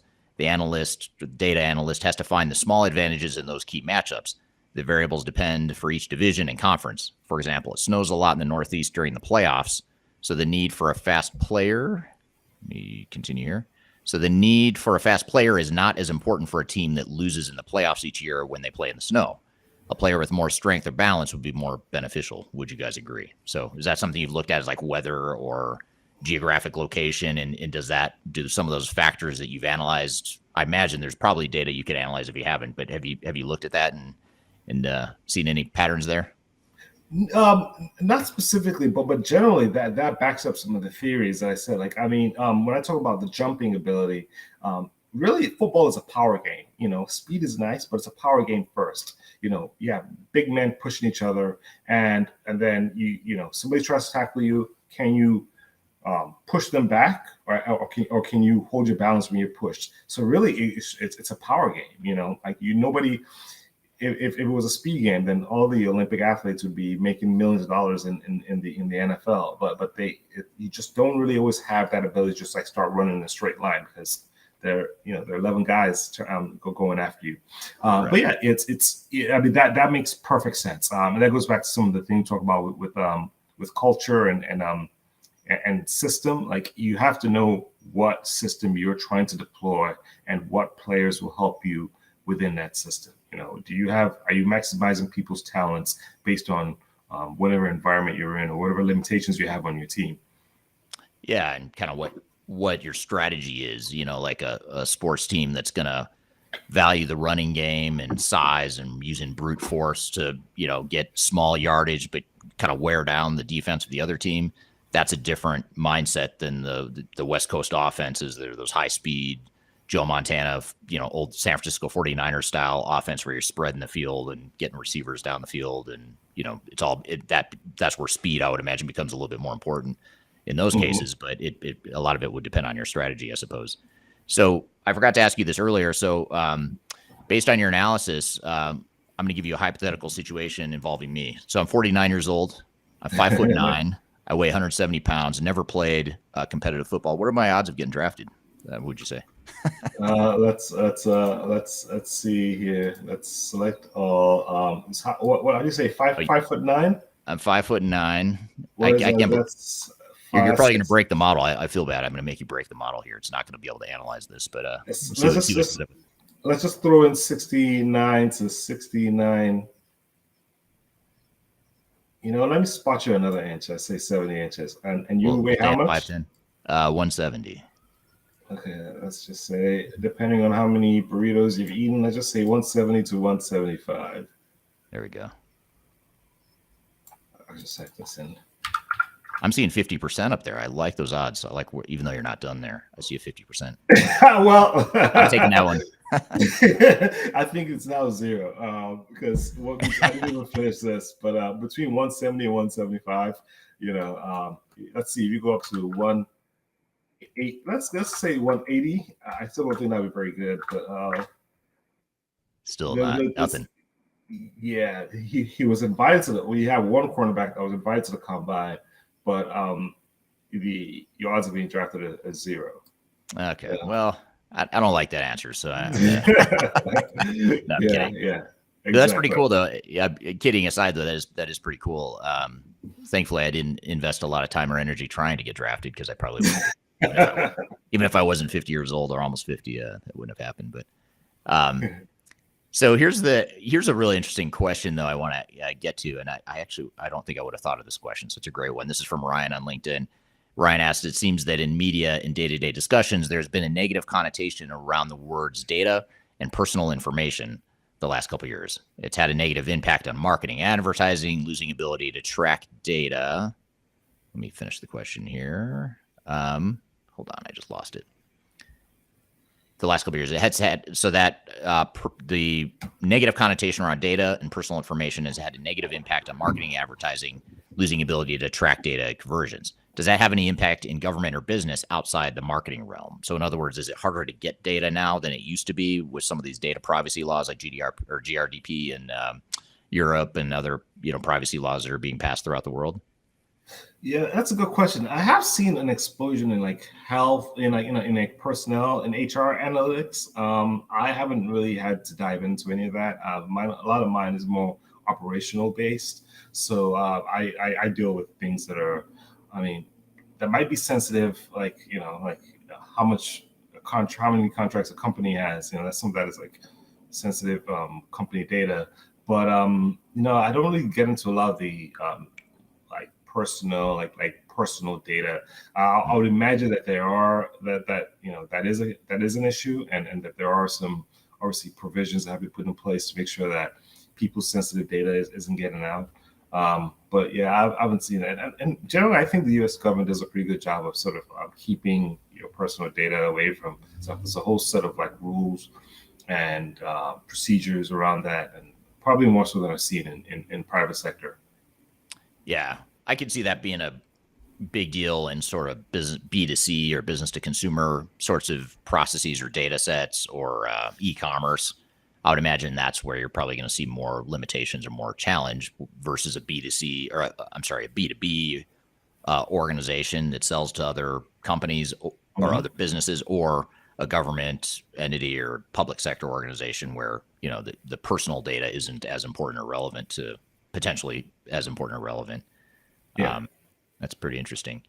Here's a question from Jordy on LinkedIn. Again, more of the questions are coming back to sports, which I had a feeling might happen, which is great. So Jordy says wins above replacement, the acronym is WAR, is a newer baseball stat that measures a player's value in all facets of the game by deciphering how many more wins he's worth than a replacement level player at his same position. Do you foresee this style of stat becoming a measurement in the business world related to hiring and promoting employees? And maybe I'll broaden that a little bit and say, do you see this being used in the world of HR? And this is this sort of bumps up on a whole set of ethical and legal issues around potential discrimination and things like that. If you use too much data, you could be have some issues with discrimination potentially. But what do you see? Do you see this data and this sort of mindset that you're talking about? Could that be used in human capital and HR sorts of processes? I'm sure it is in many cases. I can tell you right now in the NFL, it is actively practiced in terms of age discrimination. Like all the data shows that, for example, there's the NFL running backs, which is a position that is, you take the ball and a starting running back carries the ball about anywhere from 15 to 25 times a game. You're being hit by the largest of the largest men in the world. And those guys just don't last very long. In fact, all the stats show that a running back is most productive in year one. And then they start declining in productivity. By the time you get to 30, if you get to 30, you're pretty much useless because you may, and I hate to sound so mean about it, but like you're taking so much punishment that you just don't have the ability to produce him. I mentioned before, I'm a big Dallas Cowboys fan. We had Ezekiel Elliott, who was one of the best running backs in the National Football League, but last year he was a shadow of his former self, and then he just got released this year. He's like 27, 28. So it is unfortunately very it is practiced in the NFL. That's why they have this draft. Every year they have this draft to get in new players, and they look at their current roster and say, could this player that I have be better than what's on my current roster? That's essentially what they're doing each time. And if he's better, then I could get arguably more wins. So it is being practiced in many regards. In terms of the business world, I mean, people have to sort of make that decision, and I think it is, but maybe no one says it in the most vivid terms. It's yeah. Well, you make me feel better now, because now I can just say the only reason I didn't get drafted is because they're discriminating against me because I'm over 40. So exactly. Okay, that's super interesting. One thing I want to make sure I get to that, I think there might have been a question that popped up around this too. I think earlier on there was a question related to AI, but I'll maybe more specifically ask the question around ChatGPT. But I think this is something you've been commenting on TikTok lately. But how does ChatGPT impact, or maybe AI in general? How does ChatGPT/AI affect the field of BI and analytics, or how do you see it or predict that it will affect the field of BI and analytics in the future? Good question. So I wrote a piece about this, and I posted on LinkedIn. I posted in some the groups that I'm in.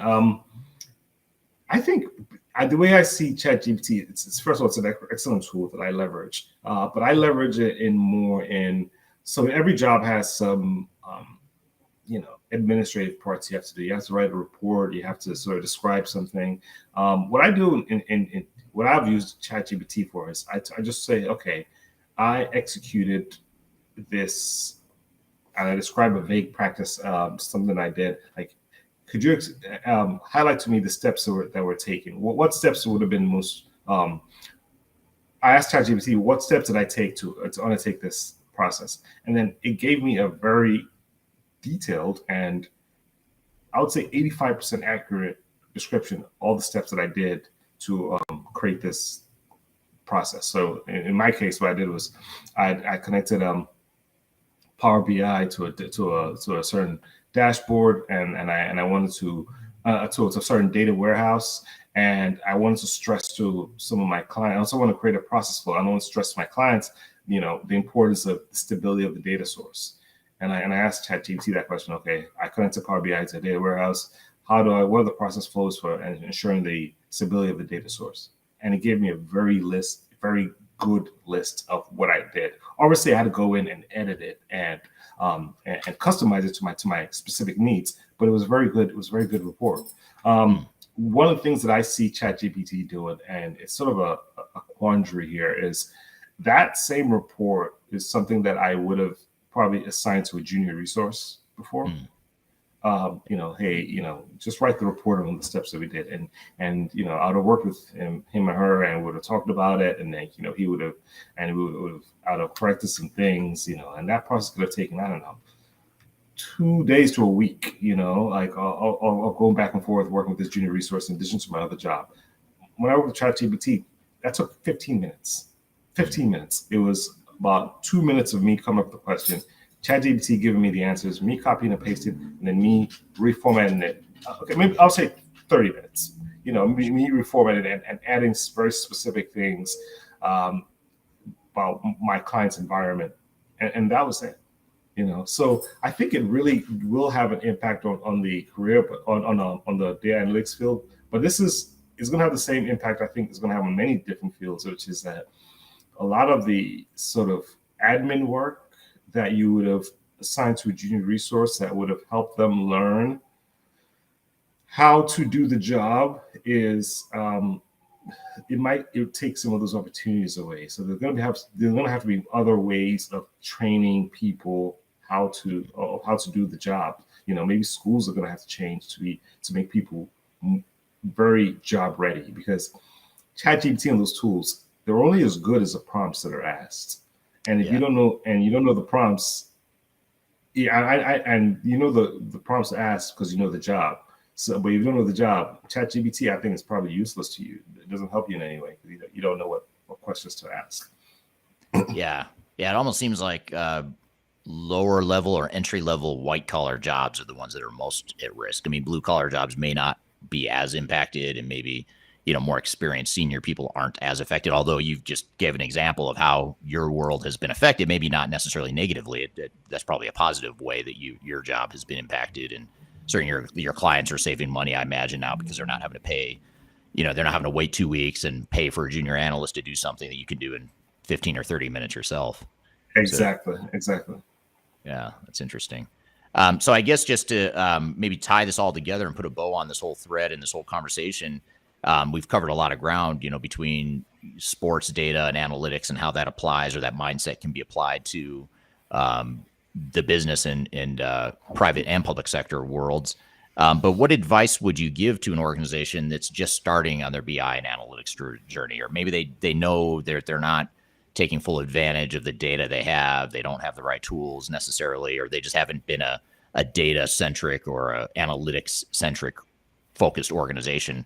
What advice would you give to that sort of team or organization that's trying to get started on that journey? Do it now. Gone are the days. Data analytics is no longer a luxury. It's now must be a core piece of all of the your core functions. If the U.S. government is doing it, trust me, that's probably a good thing to follow, because it's a huge competitive advantage or disadvantage if depending on whether or not you're doing it. If you really have a good idea of what are some of the drivers of your business, then you have a better idea of how to make strategic decisions. If you have I'm going to give an example, if you have a delivery plan, you can see, sometimes you can see and Amazon, depending on how much criticism you give, it does this at a very excellent level, seeing how much productivity you're getting out of each person. So is this person giving you X amount of input, and what can we do to adjust that? I'm not trying to get into the ethical issues about that, but it is no longer a luxury, and you have to do it. I mean, I think gone are the days of having some expert. I think you're going to see less and less of these, I call them these data gurus, information gurus in organizations. They ask them, wise Willie, hey, what's going on here? Can you fix our problems? Those days are gone. You have to have the data now, and you can rely on the data to make better decisions. Right. It's well said. And you have a great point, too, that if the government and public sector organizations are finding ways to make better use of data, that should be a good impetus or a good burning platform for why you, especially if you're in the private sector, why you should be, making better use of the data you do have. Yeah. Sure. All right. Thank you, Anthony. Great conversation. Very interesting. I love the conversation and the connection between sports analytics and how some of that mindset and that analytical thinking can apply to the world of business as well. We've got a lot more to cover and unpack from that conversation, but first we're going to take a quick break. You're listening to Transformation Ground Control. A man decides after 17 years that what he goes there for. If you are aiming for transformation success, turn to Third Stage Consulting Group. Third Stage's independent and technology agnostic consulting team helps clients define their digital strategies, define their roadmaps, and manage their transformations. With offices in the US, Europe, and Australia, our team helps the world's most forward-thinking organizations through their transformation pitfalls and risks. If you are embarking on a digital transformation or business change initiative, contact Third Stage Consulting to see how we can help you reach the third stage of transformation success. Learn more about us and download independent reports, videos, and other best practices at thirdstage-consulting.com.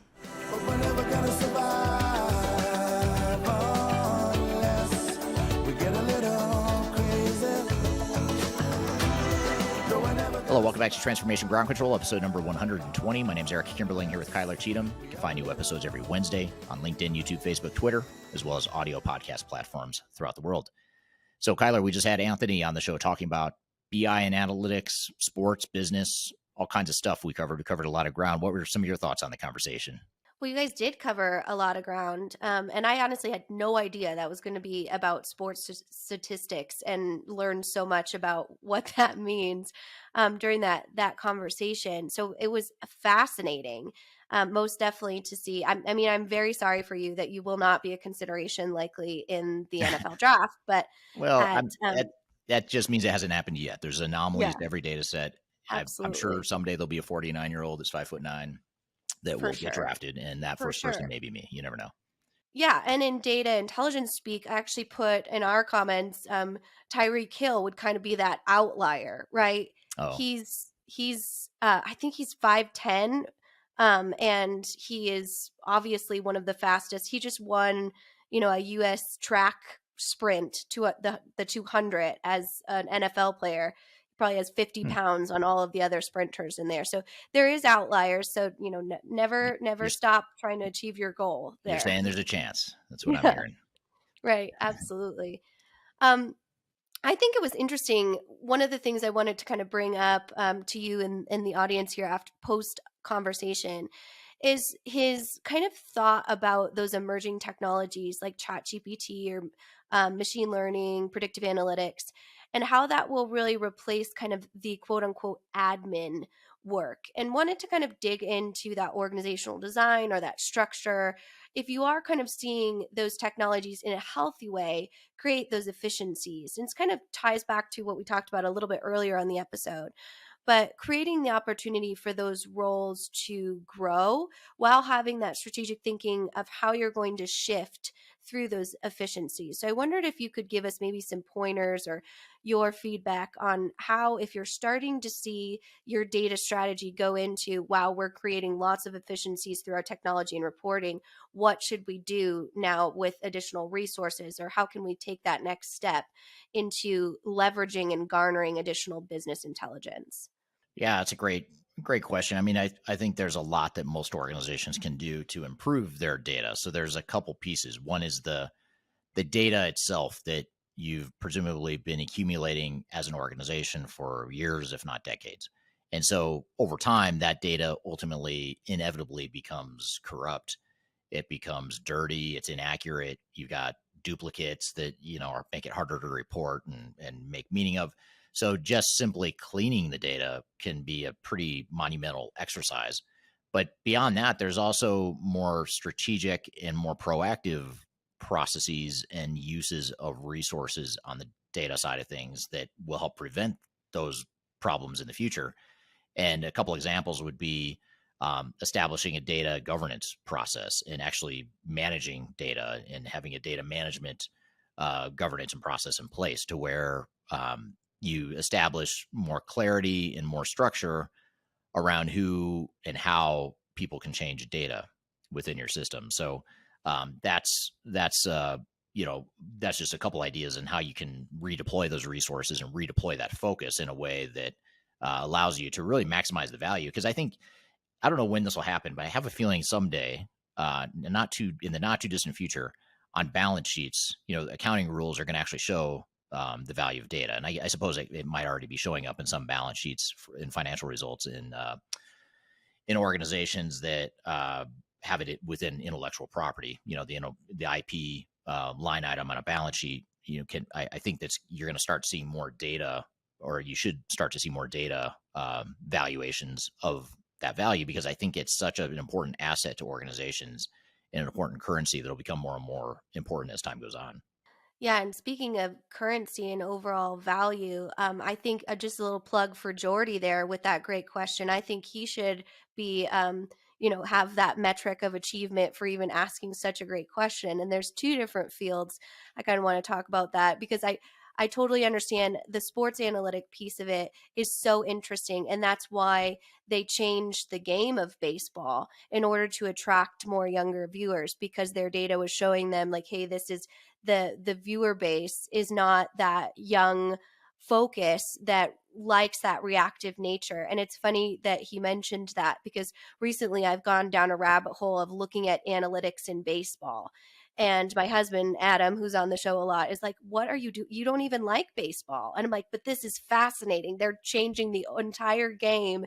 And then there's all this like content of coaches yelling at each other, like all of these different things that now like have upped the drama factor because of these new analytics of scoring, game time, all different things. So it's so interesting that he asked that. But it is a great question to bring up of like, how do you measure employees and when is data too much data when it comes to looking at an employee that might not perform in the same way as another one quantitatively, but qualitatively, they bring a lot of other human aspects to the organization. So what would be your thoughts on that? It's a tough question. It's a good one. It's a tough question. And I asked Anthony that too because I was genuinely curious because I didn't have a good answer for it. And I don't think he did either. I don't know that it's necessarily his area of expertise on the HR and human capital talent management side of things. What I would say to that is I think that there probably is a lot of untapped potential there. We just haven't figured out how to do it yet as you know, a human race or as an organization, as organizations throughout the world. And I think there's also, you know, we talked a little bit about privacy and discrimination. Those are two things that sort of provide some headwinds or some roadblocks, barriers to fully maximizing data in the way that you're talking about.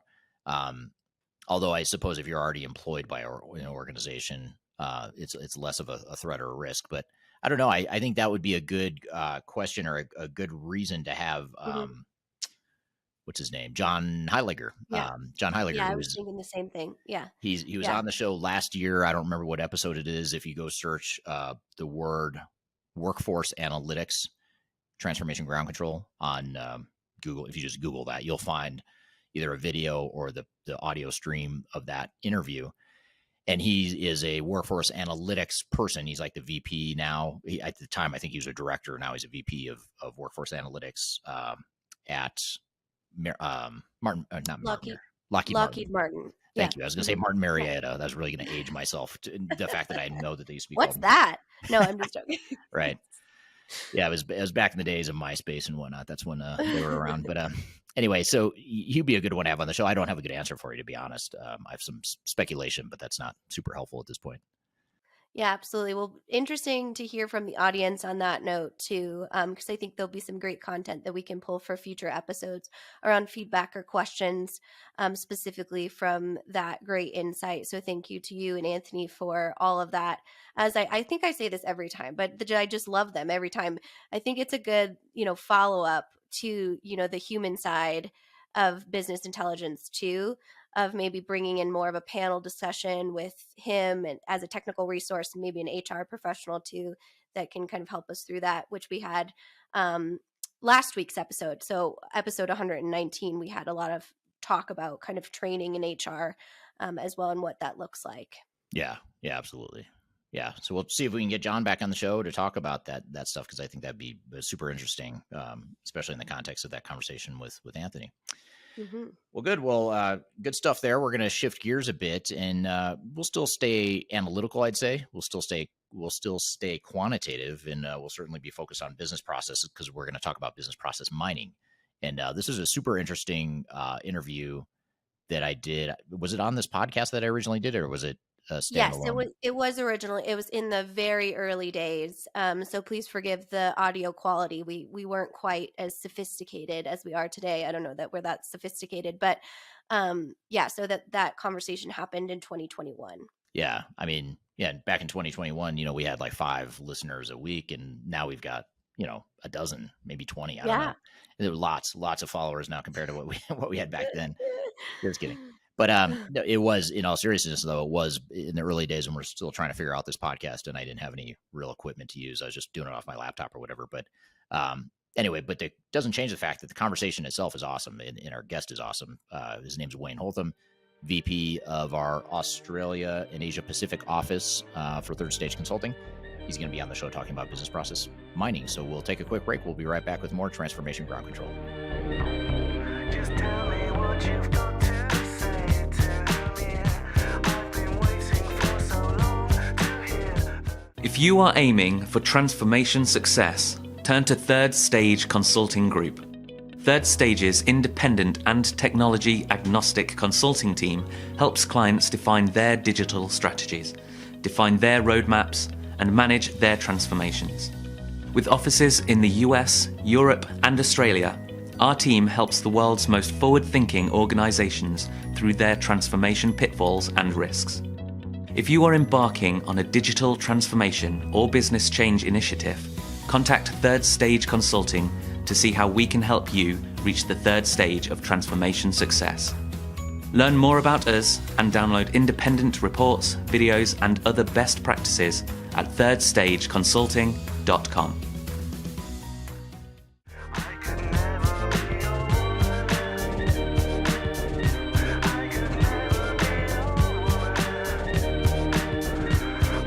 Hello, welcome back to Transformation Ground Control, episode number 120. My name is Eric Kimberling here with Kyler Cheatham. You can find new episodes of this show every Wednesday on audio podcast platforms throughout the world, as well as social media as well. So I'm excited for our next guest. We're actually going to play you a clip from a podcast interview that we did a couple years ago, early on in the days of Transformation Ground Control, which seems like forever ago, but it was only about 2 years ago that we started the podcast. And right around then, in those early episodes, we had a guest, Wayne Holtham, who's been on many times since then. But this discussion in particular is very good because it's about business process mining. And it's still something I think is very cool. It's not talked about a lot. You know, it gets overshadowed by ChatGPT and analytics and a lot of the stuff we talk about on the show. But business process mining is a really cool technology. I love it. It's one of my favorites as far as what I think it can do to help an organization. So we're going to dive into what it is, how it can be used, get into some case studies. I believe we talk about some case studies in this clip as well. So let's go ahead and roll the clip and we'll come back and chat about it when we're done. So here's Wayne Holtham in my discussion with him talking about business process mining and digital transformation. Why don't you tell us just a little bit about yourself before we jump in? I've been around the, I suppose, digital transformation space for probably last, or as you can see, 20, 30 years sort of thing. It's about change and about getting people to be able to adopt process and to do things in a consistent way. So that's important to me, and it's one of probably the areas I find a real lot of benefit. Yeah, absolutely. So, and that's the topic at hand today is business process mining. Maybe just to start then, help us understand what exactly is business process mining. It's probably the 21st century's way to understand how well we do process. So many times we'll ask people and people will go, we do it this way, and we assume that they're right. But we don't ask everybody. And so the value of process mining allows us to be able to sort of look into what actually happens and how many different ways it happens. And so that's the different paradigm, I suppose. So you're able to look deeply into process and then work out what you need to do to get consistency or improve. Yeah. Okay. So maybe let's build on that a little bit. Is business process mining a framework? Is it a tool? Is it a manual process where you analyze different processes? Maybe help us understand just at the most fundamental level, what exactly is it, or how do you go about that at a high level? Well, there's tools there that allow you to tap into the data and have a look at it. I suppose Third Stage has proposed and perfected a framework that allows you to be able to take that information, that intelligence you have, and then work through what do we have, how do we solve it, what does good look like, how do we measure it. Okay. And so what about when we think about business process improvement? You know, that's a discipline that's been around for a long time, and You've had disciplines like Lean Six Sigma that have focused on measuring processes and continuous improvement and continuously optimizing business processes and operations. How is business process mining different from those other sort of business process methodologies like process improvement, process management, Six Sigma, that sort of stuff? Well, previously you never had the ability to see what was actually happening. It's like the crystal ball. So you always worked on processes based on how people told you they were doing it. Whereas today you can actually say, here is actually how you're doing it.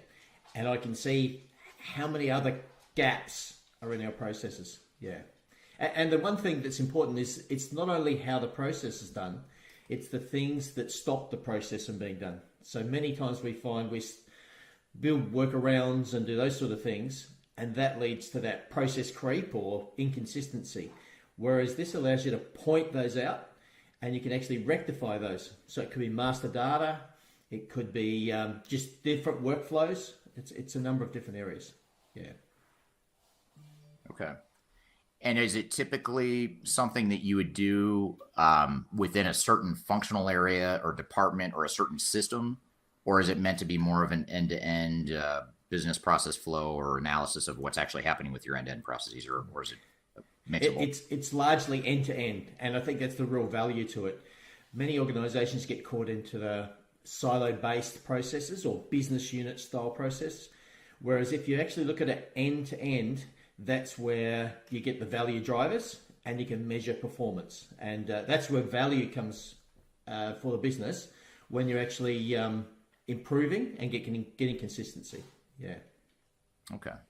And does that also apply, does that end-to-end mindset with process mining, does that also apply to multiple systems? So if I have multiple ERP systems, or I have a financial and accounting system and a separate CRM and a separate manufacturing, can I do process mining across systems, or do I need to, am I limited by what systems I might already have in place?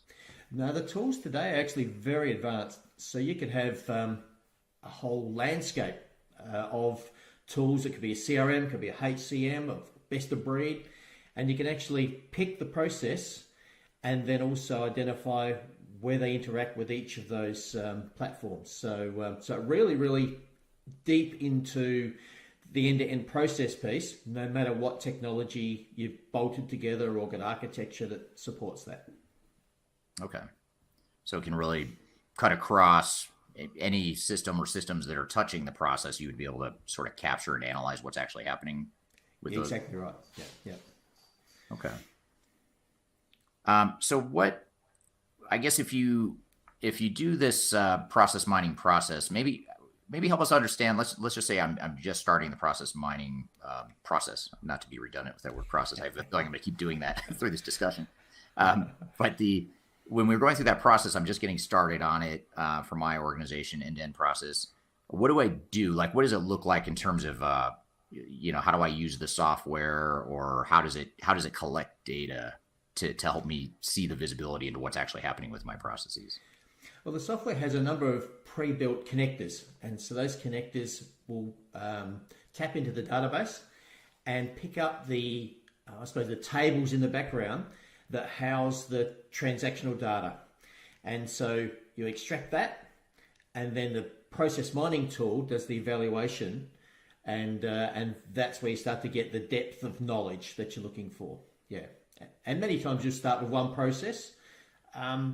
The best is probably a value driver process. So one that, if it's not done well, it's costing money, costing time, those sorts of things. And so that's probably where the best part is to start out. Then you start seeing the value, and you can actually, by carrying out those improvements, you're actually paying yourself back for the cost of actually doing the work. Yeah. Yeah, just in the amount of inefficiency and broken processes you've identified using those tools. Yeah, exactly right. Yeah. Okay. So if I'm an end user, I'm on the front line, and I'm actually one of the people executing these business processes that we're mining.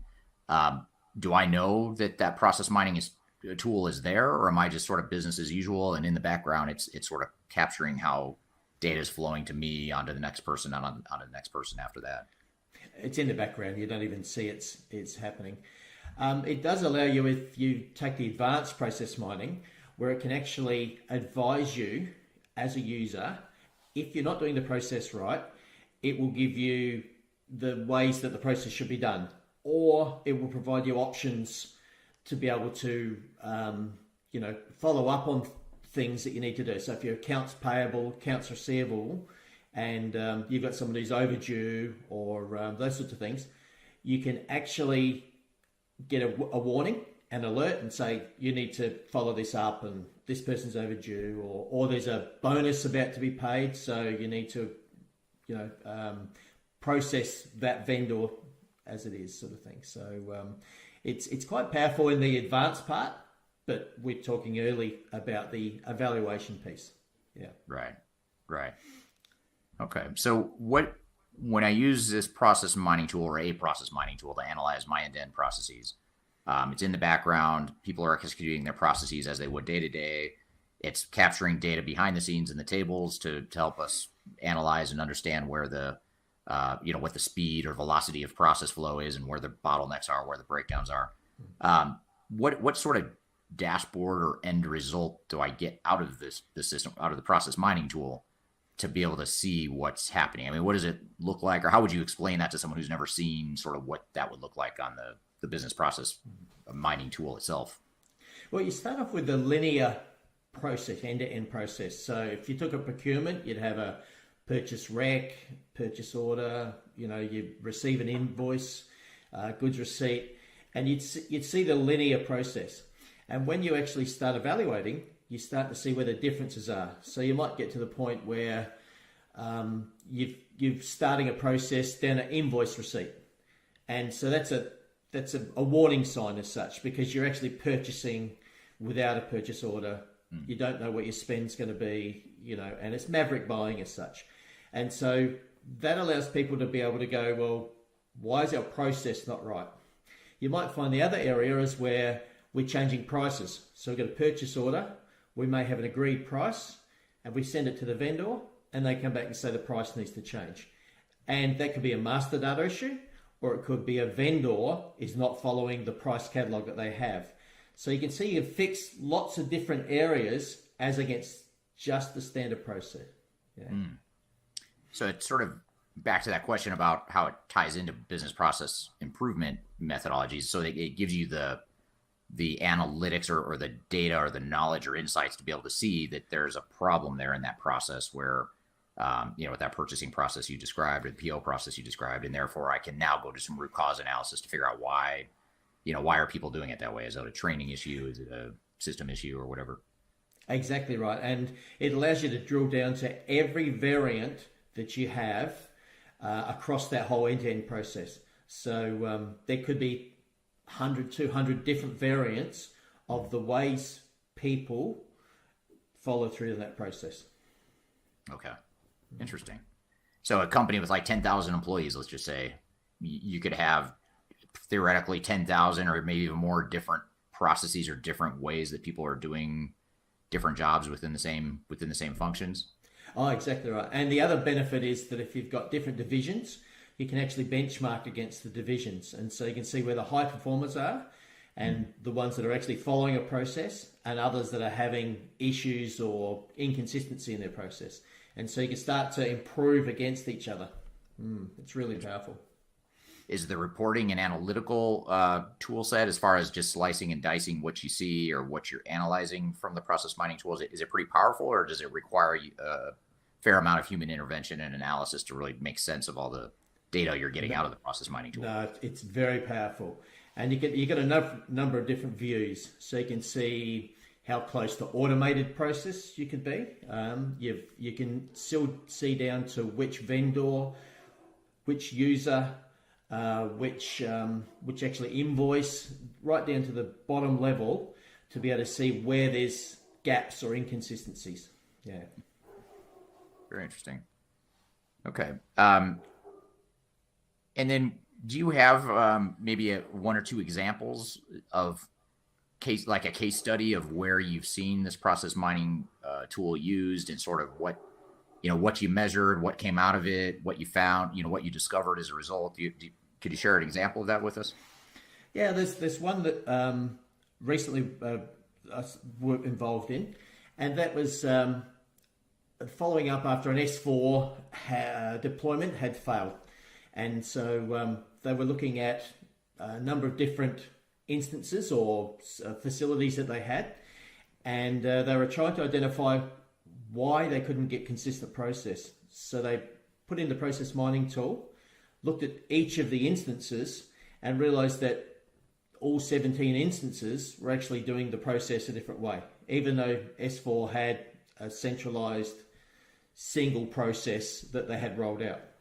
And so from there, you could actually look back and improve the process that they're actually using and start to align users to the process. And I think that's the key thing, was that users could actually see the value of doing the process in a consistent way. And so that's the real benefit that this particular case study came with. And following on now, they've actually built some business rules into the process mining, and that allows them to be able to maintain consistency across all 17 of those instances. So so that's probably the flow-on effect, and you can continually then measure how well your performances are going across all of your processes. So it's not a sort of just a let's look at it at the beginning. It's something that you can use and monitor all the way through. Really interesting. So it's not necessarily just as part of an initial implementation, right? You said in this case it was a S4HANA failure, and they had 17 instances, lots of different ways of doing things. But could you also just use it if I'm fairly happy with my systems, or I'm not really thinking about necessarily replacing all my systems, but I just want to get more out of them? Can I use it in that context too, or is it meant for more of a new system deployment? No, definitely. And I think that with the pressure of people going, let's go to a new system, one of the first steps they should look at is how well do we do our processes with our old system? Because when I move to the new system, I want to have pretty consistent process. So what I build in the technology platform is closer to what we want is smooth, simplified process. Whereas if we don't do that at the beginning, then the change effort is big, adoption is harder, and it just makes it much harder to actually roll out a total deployment program. Right. Yeah.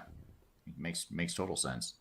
And I just want to acknowledge there are a lot of questions coming in on LinkedIn. I just saw someone commented, I think Eric's ignoring us. So I just want you to know, if you're on LinkedIn, we'll get to your questions in just a moment. And there's actually a ton of them there. But let me get some of the basic questions out of the way here, and then we'll dive into the real questions that the audience has here. So you talked a little bit about the benefits of process mining. Maybe we'll just come back to that real quickly. You said that usually you can justify any sort of time and cost investment in process mining via the improvements and the potential improvements you can make as a result. Is that a fair summary? It is, because many times the things that you uncover are very costly in loss of value in your organization.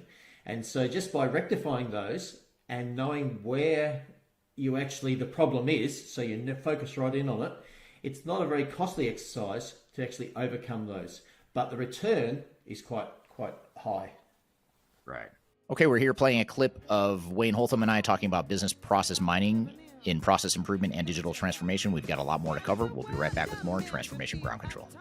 When things are big that should be small, who can tell what magic spells will be doing? Are you looking to stay ahead of the curve in the ever-changing landscape of digital transformation? Then you need our newly released 2023 Digital Transformation Report.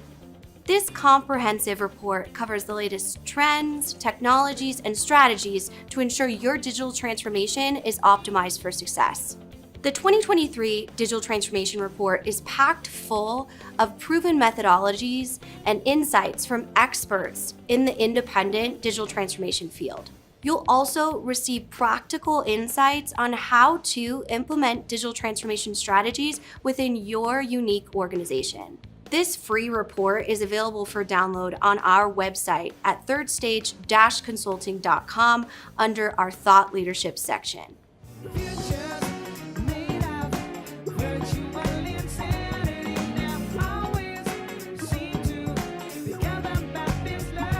Hello, welcome back to Transformation Ground Control, episode number 120. You can find new episodes of this show every Wednesday. We're in the midst of a conversation here with Wayne Holtham talking about business process mining. So let's jump back into the clip.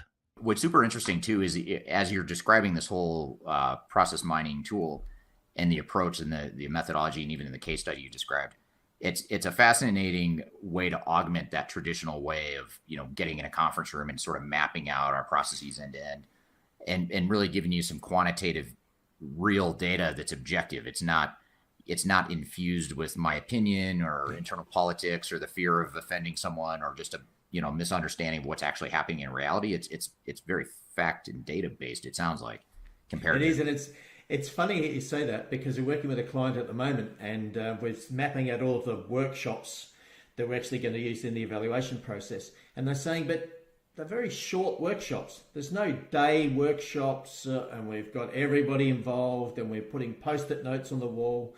It's very factual in what you're doing, and it's like an evolution process to get people understanding what's happening, and then what should we do about it? Because the thinking is different then, and so the change process is different because you're working with real life as against assumption or people's opinion or those sorts of things. So it's a whole different framework of getting the improvement.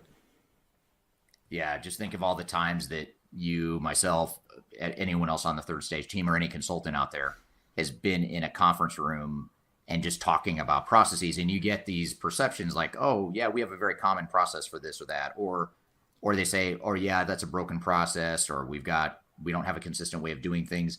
That's still very subjective and qualitative, but if you had actual data to back that or refute it, you can say, well, actually, here's what's really happening. And this isn't, again, it's not an opinion, it's fact of what's actually happening. So I imagine it's very eye-opening to a lot of organizations. It is. And it stops that, that whole thing of we don't agree with that, or that's not right.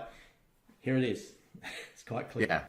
We could maybe disagree or analyze what the cause is, why is it showing that, but it's hard to refute the data that actually comes out of that because it is reality.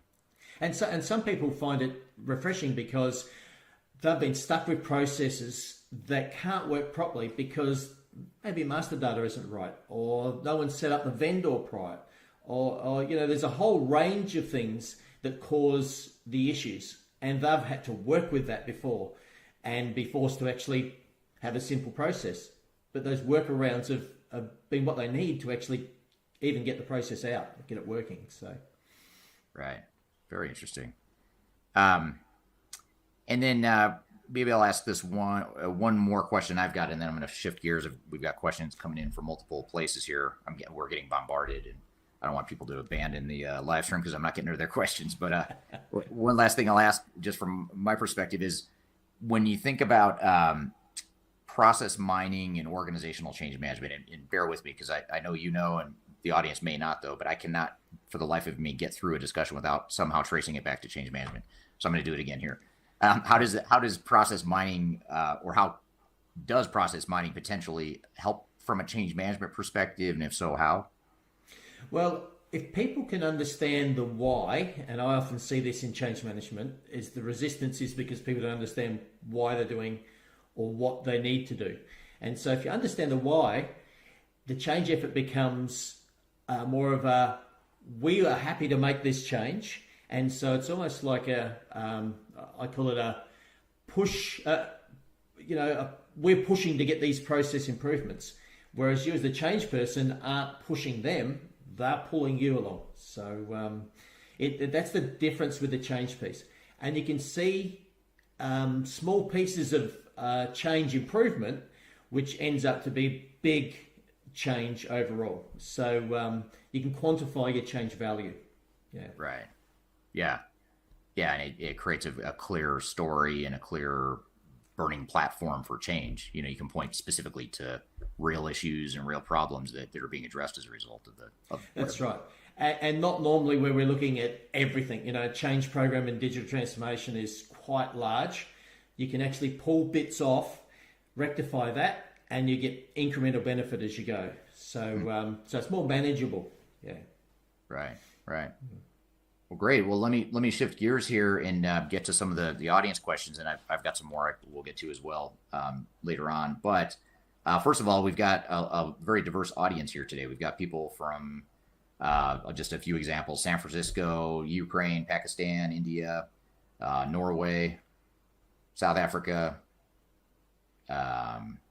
Venezuela. So a lot of different places. Spain. Someone on Crowdcast is on Spain. One of our frequent attendees is from there. In fact, his comment is, an old Spanish dog is back to learn new tricks. So I hope we're teaching him some new tricks here in this discussion. So first question from Rahendra on LinkedIn asked the question of, could you name some of the process mining tools that are out there? Just some examples of some of the leading tools. There's two. One is called Celonis, which is probably the leading tool. And the second one is one that was recently purchased by SAP, and that's called Signavio. And both of them are fundamentally similar. Celonis is probably the leader in the market and probably has the biggest market share. Yeah. Okay. Now, just as a follow-up question to that one, to Rahendra's question, are these tools, you mentioned SAP has acquired Signavio. If I'm using Signavio or any other process mining tool, whether it's Celonis or anything else, is it technology agnostic? Can I use it with any other tool? Or if I'm using Signavio, is that only going to work with SAP because SAP owns it? No, they are technology agnostic. SAP bought it because of, I think, many of the challenges of S4 and realizing there's lots of process change. And so they're probably trying to leverage that as part of their rollout program or future state for S4 deployments. Right. And just to add to the Celonis comment, that's a tool that we use, and you've helped us sort of forge that relationship and that use of that tool in our consulting methodology at Third Stage Consulting, right? Yeah, that's right. We're working with clients now, so and getting some really great results. Yeah, that's very cool. I'll be honest, I didn't know what process mining was until I, started talking to you about it probably a year ago or whatever it was. So there's two parts to it, I guess, is the fact there's the tool. There's also what you do with that tool, and in the early days, organisations would get it. The IT people would maybe plug it in, and because you didn't have that end-to-end view, it didn't really go anywhere. And so, applying a framework where you actually have end-to-end view focus and the improvement and change piece in there, that's where your value comes from. Right. Okay. I'll try to take a stab at this question here. This is from Ostientin. I apologize if I'm mispronouncing it. It's on LinkedIn. And the question is, I guess process mining allows one to understand how processes are reflected in the systems, so you can't mine off line processes. Is that true? Or does that question make sense to you? I'm not sure that I personally don't understand that question. Maybe you do. I think he's probably talking about organisations that work a lot off system. And so people say, well, how can you process mine if that's the case? But what you pick up is you always have to have a system of record. And so when you're going in and out of the system, you start to see the time delays, and you can piece together where the problems are. Many times people will snap it out in the spreadsheet and then do some process analyses and then put a number back in the ERP. And the problem with that is that number real, or are we letting the ERP do what it's meant to do? It's meant to be a finance tool. It's meant to be a asset management tool. It's meant to be something that allows those processes and financial records to be kept as a source of truth. And when we don't do that, the value of ERP is diminished. And so you can pick that up quite quickly. Interesting. So maybe to paraphrase or make sure we're addressing the question or the point here. So if I'm an end user and we've got a process mining tool running in the background, I'm in SAP or Oracle or whatever my ERP system is. I pull some data out of it. I go to my spreadsheet. I do whatever I'm going to do, and then I come back and enter some data as a result of my analysis or manipulation in a spreadsheet. The process mining tool isn't going to know what I did in the spreadsheet outside the system, but it's going to see that there was a lag there. And then I would know to drill into that. So I could drill in and say, okay, why is there such a gap here? And then I would analyze that, get to the root cause, and find that, it's because people are going and doing stuff in spreadsheets or manipulating the data or going to other third-party sources to get the data they need. Is that sort of That's exactly it. Yeah, that's what you find. Yeah. Yeah, that's fascinating. Another question. This is a question from Robert Speller on LinkedIn. He says, "Does this work like a GUI between apps?" Interesting. Between modules, it works. Yeah, so you can actually pick up the tables in the background that might be a finance.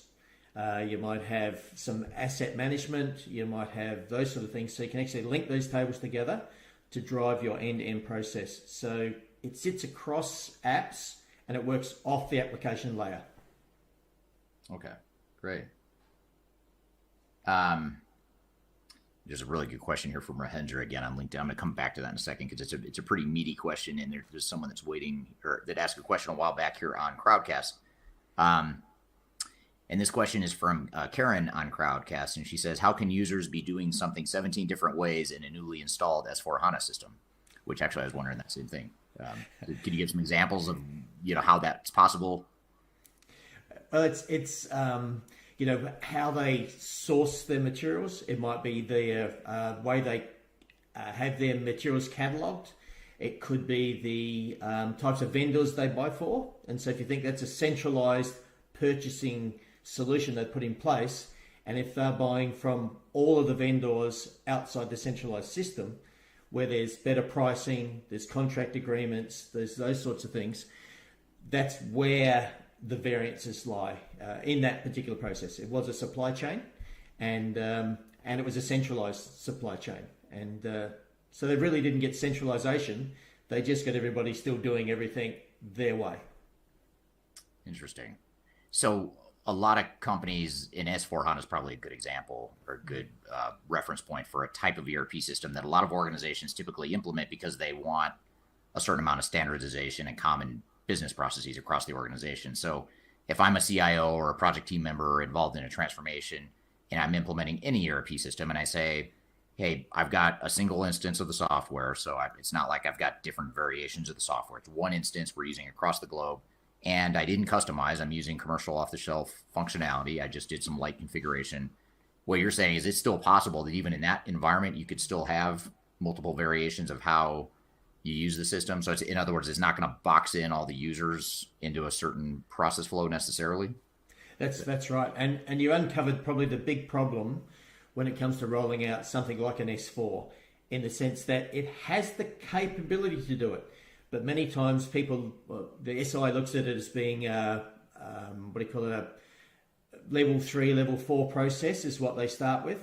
But they never get down to the detail of how people actually do that in the business. And so you might find there's people who are creating invoices or having invoices come in before they actually get a purchase order. They might have go out and don't even get an invoice and just pay it on a credit card. So there's all of those sorts of things that can happen that S4 in a rollout stage doesn't really look at, because it doesn't get down to that level. And whereas this allows you to be able to identify all right the way down. So are you using a credit card? Are you getting a purchase rec? Have you had to change the price? And so that's where that consistency starts to drive back into the process. And that's where you get performance out of your technology platform, instead of just this assumed level 3 process that many organizations start with.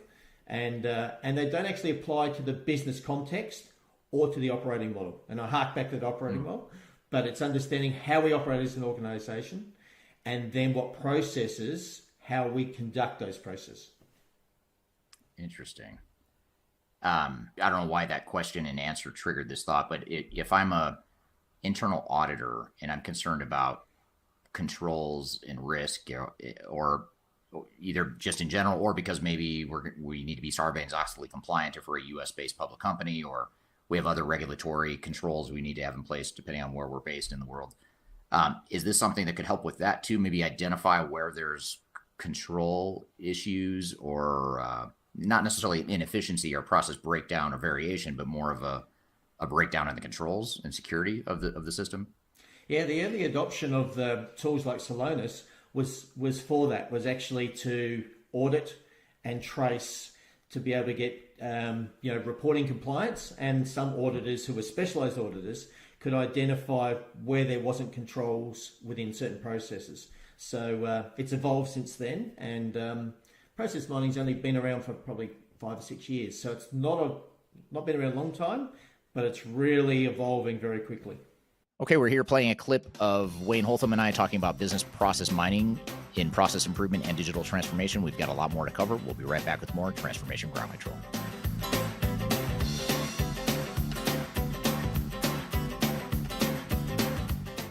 If you are aiming for transformation success, turn to Third Stage Consulting Group.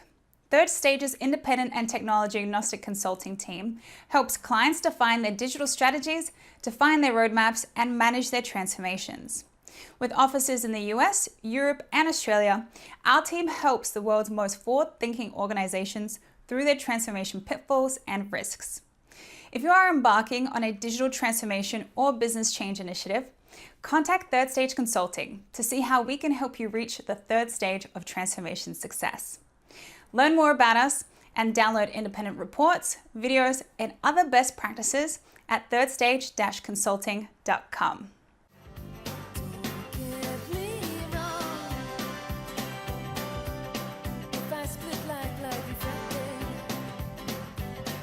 Hello, welcome back to Transformation Ground Control, episode number 120. You can find new episodes of this show every Wednesday.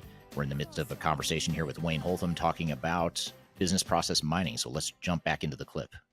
So the question that I wanted to get to here, in addition to some funny comments here, what about you sort of did this. This is similar to the question I asked you, but maybe we could go into it a little deeper, or maybe pick a different example. But the question here is from Rahendra on LinkedIn, and he says, could you share a process flow example and dashboard generated by the process mining tool? I suppose we probably can't show you a dashboard right now on the fly, but could you maybe walk through a process flow that you might analyze, and sort of where the process mining tool might collect different pieces along the way? Is that something you could think of a good example we could verbally talk through?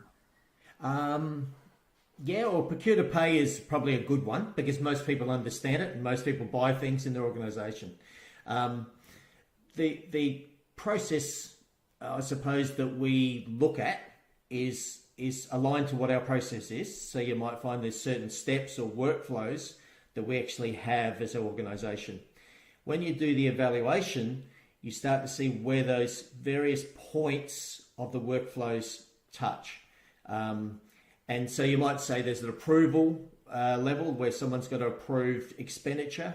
And so you can see the time it takes for that, or you can see if there's processes where you need to change the price on what you're purchase ordering after you've already got quotes and you've been through that process.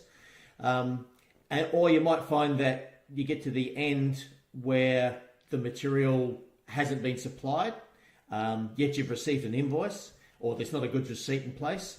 And so you can pick up all of those areas or those steps that might not follow the standard process. Yeah. Gotcha. Okay. Yeah, that's super helpful. Let's see. This one's from Liam on LinkedIn, and his question is, if a user is manually converting system created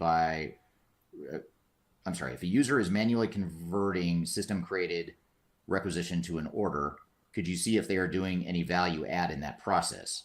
Would the process mining suggest to use an automated purchase order conversion function? Yeah, and that's one of the interesting things that are evolving out of this, is that many times, especially even in the goods receipt place, is that if you've got an invoice and it matches what your purchase order is, then you should be able to three-way match and automate that. And the same thing when it comes to purchasing. If you've then got vendor agreements where you've got set pricing schedules, if that pricing schedule comes in and it matches with what your purchase order is, you can automatically create that purchase order. So there's a lot of flexibility when it comes to getting consistency and automation as part of your process when you understand what the inputs are to actually create that. Right. Now, what about if I were if I'm an organization that is thinking about my digital strategy for the next 3, 5, 10 years or whatever, maybe I'm thinking about an ERP system, or maybe I'm not sure and I just want to evaluate sort of what my current lay of the land is and what my future state might look like in terms of new technologies, processes, people changes, all that good stuff. How can a process mining tool and approach get us started on that journey, or how could it provide input into that digital strategy and planning journey? Well, it's interesting because your organization has processes anyway. It's the way it conducts its business. And so by improving and getting consistency in that space, you have the ability to look at any different technology platform that you might be able to implement, because they follow a sort of standard linear process. We as organizations like to complicate that, and so we'll put different workflows or different approval steps, but it allows us to have clarity of that. So when we actually go to the solution integrator to actually build our platform, we go maybe not from vanilla, but we put in those steps, but we're not really customizing. Whereas the problem is if we don't do that and we've got a lot of inconsistent processes, we find ourselves at the design stage trying to accommodate all of those inconsistencies, and that's where we get a lot of customization of process and hard to close design and all those sort of things. So it's a really good step to get us consistent in our process. And when you look at a lot of organizations that are disruptors, the one thing you can point on is that they've perfected their process to be consistent. So companies like Uber and those sort of companies where, they're dealing with clients and they're processing orders and those sort of things, it's done consistently no matter where you are across the world. And they can monitor that. And so that's their power, that's their strength, but how they make a difference. Yeah. Yeah, it seems like, when you look at organizations, clients we work with at third stage, a lot of them are struggling with how do we scale. We've grown to a certain point, and now we're kind of hitting a ceiling where we can't scale to that next level. And a lot of times it's because of inconsistent or broken processes. And what you're saying, it sounds like this approach or this tool set can help identify, where are those scalability issues and where are those variations and the breakdowns that we need to kind of create a common operating model so that we can get to that next level.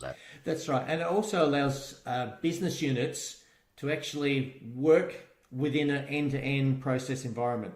Many times we have, as a business unit, I do it this way, and then maybe accounts payable picks it up and they've got to then deal with whatever happened throughout that my way type thing. Whereas if you actually get it where they're all doing their piece in that puzzle, then you find that, the value comes, that scalability happens, the automation opportunities come out of it. Right. And then back to the, sort of that digital strategy question I had, or maybe a follow-up there. It also sounds like if I'm not sure, you talked about going to your system integrator and providing inputs that'll help with the actual implementation. But even if we back up earlier than that, if I don't even know if I'm ready for an ERP system or CRM or HCM or any other technology, it seems like this would be an important diagnostic or an important input to help me understand, where exactly are the opportunities for improvement? What are my priorities, as far as what parts of my business are the most broken or ripe for opportunity? Is that true? Or could you see that being used, or have we used that with clients on helping define a digital strategy and a path forward? Well, it's interesting because some organizations are told by a vendor, you need to upgrade your technology. Whereas when you actually look at it from the process mining perspective, you actually go, well, if we get our processes right, I wouldn't need to change that. I can actually be very efficient in what I do and put off that decision to a time where I as an organization are ready, or I find a technology that really suits me ideally. Whereas instead of just going and saying, well, it's time to update, let's put something in. This way you can actually really strategize about where your uniqueness in the way you do your business, and then put a technology in that really aligns with that. Yeah, that's a great point. I think a lot of organizations feel like they have to do something now because their vendors are telling them, hey, we're going to sunset this product in 2025 or whatever the year is. And this gives you sort of more it equips you with information and knowledge that is really power in this whole decision making process, to where you can make a educated, informed decision on what you do or don't do, or where your priorities might be, and where you really do need technology upgrades or improvements versus maybe not. Yeah, and it's interesting. Over the years, you go in and you do a major deployment, but you're taking out a technology that people say isn't very good, it doesn't work very well, we've got all these pain points, and then you look at what you roll out, you end up with the same pain points as you had before. If you'd fixed what you had before, far less cheaper, and you'd get the same benefit. But no one could see what those pain points were. And I think now there's the opportunity to be able to see that. Yeah. And just going back to your example of the 17 ways of doing a process within S4HANA, if that were true before you implemented a new ERP system, you had 17 different ways of doing things, and you didn't fix that, you're just going to put in new technology, and you're probably going to keep doing things 17 different ways, even with a more advanced system. It's just going to be a more advanced way of doing 17 things. And that's what happened. Yeah. And this allows you to be able to put in best of breed. So because you can go cross module or cross platform or cross vendor solution, you can actually have a CRM from one company, and you can have a ERP from another, and you can have a mobility device from another, and you can link those to whether architecturally how they should actually go, to work together. Right. Okay, we're here playing a clip of Wayne Holtham and I talking about business process mining in process improvement and digital transformation. We've got a lot more to cover. We'll be right back with more Transformation Ground Control. Could you whisper in my ear the things you want to feel? I'll give you anything. Interested in working for a company that truly values your unique skills and experience? Here at Third Stage, we don't hire based on resumes alone. We look at the full candidate, experience, and willingness to provide excellent service for our clients. Within a technology independent and agnostic consulting firm, you have the opportunity to learn across industries with a diverse group of clients. Our consultants also have the opportunity to diversify their portfolio and learn across technology systems. If you're interested in joining a high-growth entrepreneurial organization, please reach out to us at work@thirdstage-consulting.com.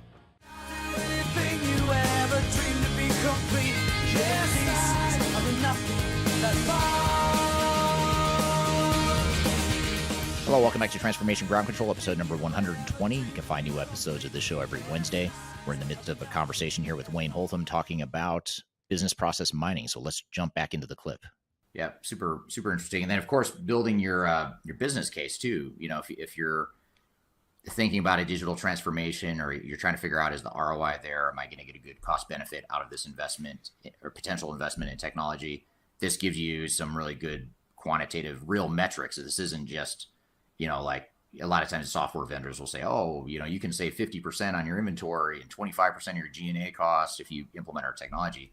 Well, who knows if that's real or not? It's probably not real even if it's a real average, it's probably not real to you as an organization. But this gives you actual real data you can use to build a business case too, I would think. That's exactly right. And that's the real benefit, because you can say, well, if I'm spending X amount of millions of dollars to put in a platform, I can see that I'm going to get this improvement, and I can bank that improvement because I can watch that improvement happen and I can measure that improvement. And so that's the powerful thing, is that benefits realization in the past was very hard to measure, and whereas today you can measure it right down to the last dollar.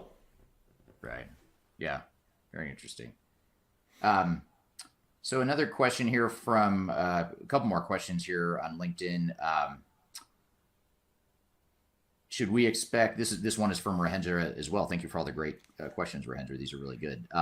Should we not expect modern ERPs have built-in process mining tools, at least at some level? Have you seen that yet, where ERP systems or any sort of enterprise technology has a process mining tool built in, or are these truly still standalone products for the time being?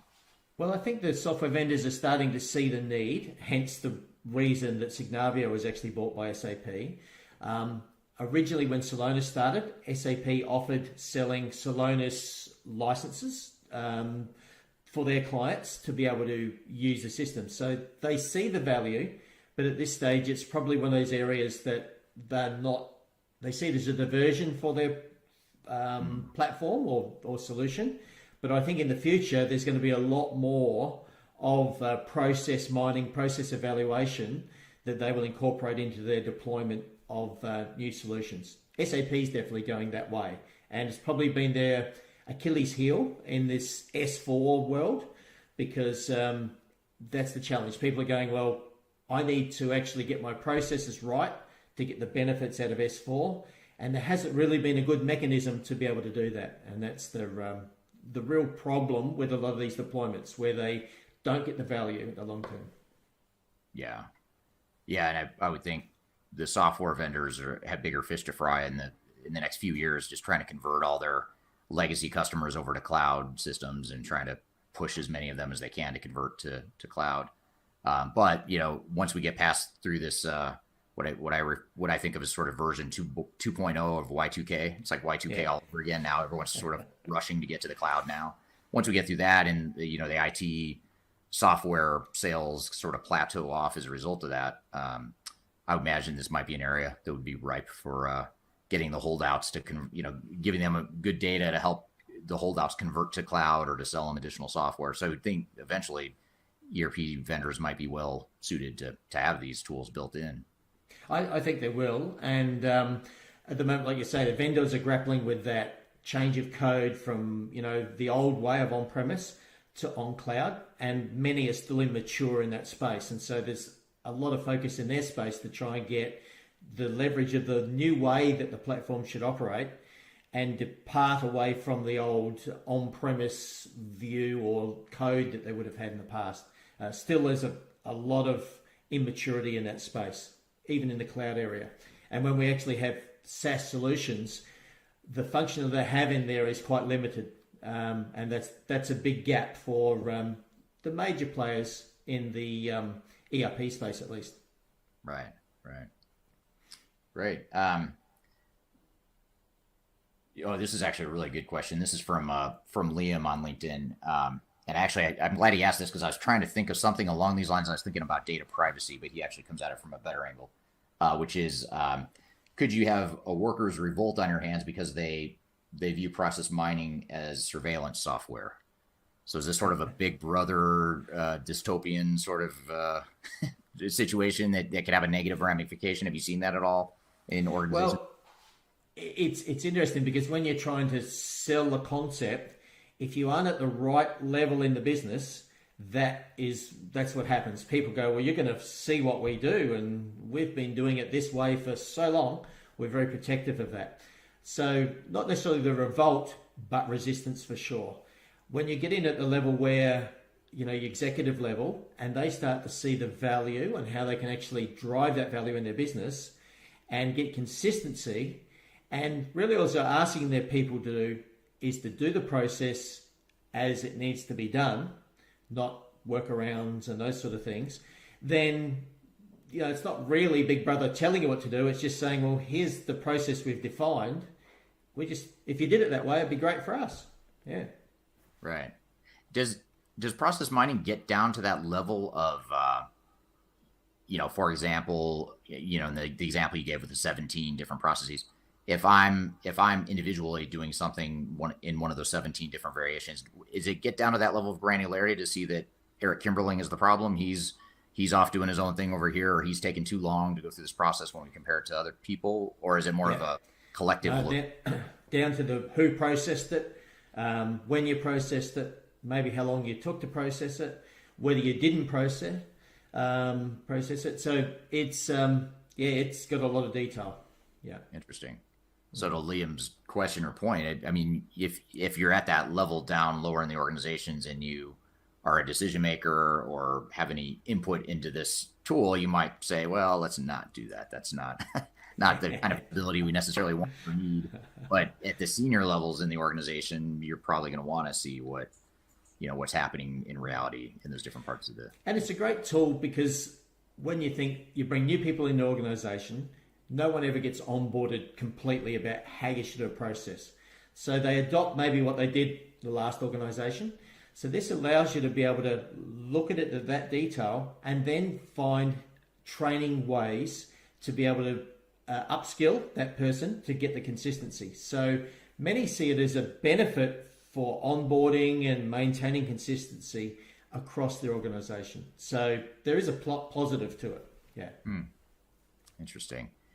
Have you seen it used to the point yet where I might use data from the process mining tool to evaluate you as an employee, to evaluate you individually and your productivity, and to give you coaching? And have you seen it at that level yet, or is it more from the analysis of just trying to figure out how do we fix processes in general? And have you definitely from the coaching level, because especially when you roll out a major deployment and you want to be able to see if people are actually adopting the platform or the processes, it allows you to be able to go back to those people and say, well, you know, we're noticing that this isn't being done the way we envisaged.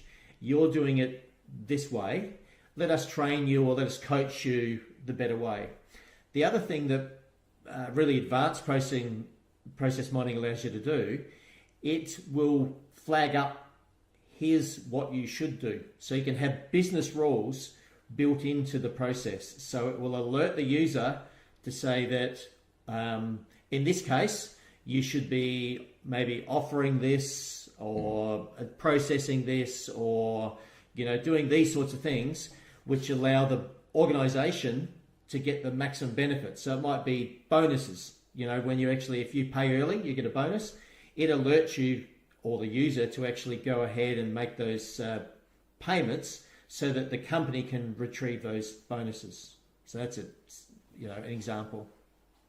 Yeah, that's interesting. I hadn't thought of that use case before, or that intent or that purpose for using the tool. So just as a last question here, as we come up at the top of the hour here, what is the best place to start, or how does someone get started on a process mining initiative? I mean, what would you recommend to someone who's thinking about or intrigued by this whole concept of process mining? I think one of the ways that I got involved in the early days when I was working in functional role was I saw on YouTube a clip, and I looked at what process mining was, and then started to talk about, you know, to my leaders, this would be a good opportunity, and start from that basis. It was one of those things. Knowledge is power, and you shouldn't be frightened of process mining. There's a lot more benefits to it than there is being frightened of it.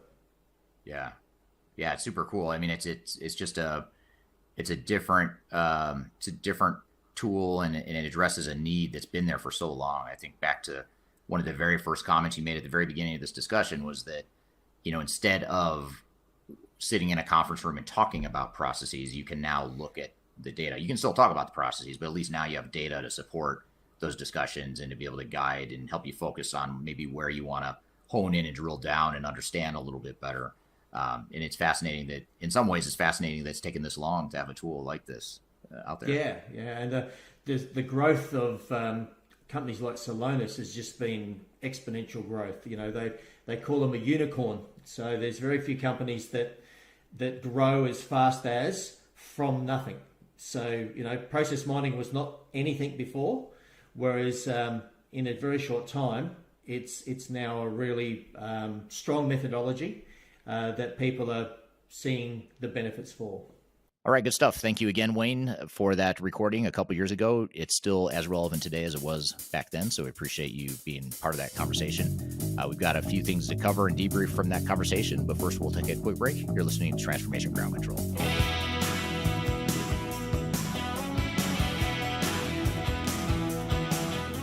If you are involved in any sort of digital transformation or business change initiative, you will want to download the 2021 Digital Transformation Report.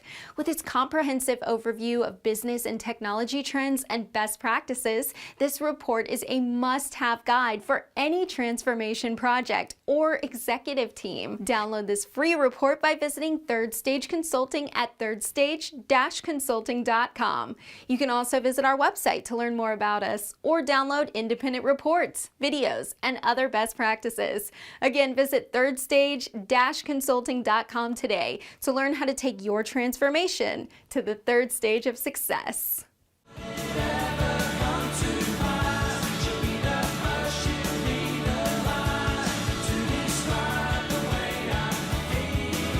Hello, welcome back to Transformation Ground Control, episode number 120. My name is Eric Kimberling here with Kyler. And Kyler, we just had Wayne on the show talking about business process management. What were some of your findings and takeaways from that conversation? Yeah, well, the business process mining is something that if I were the leader of a transformation right now, I would run, not walk, to go invest in those services because of not only the technical aspect that they bring, but how they can really arm and shape the conversation.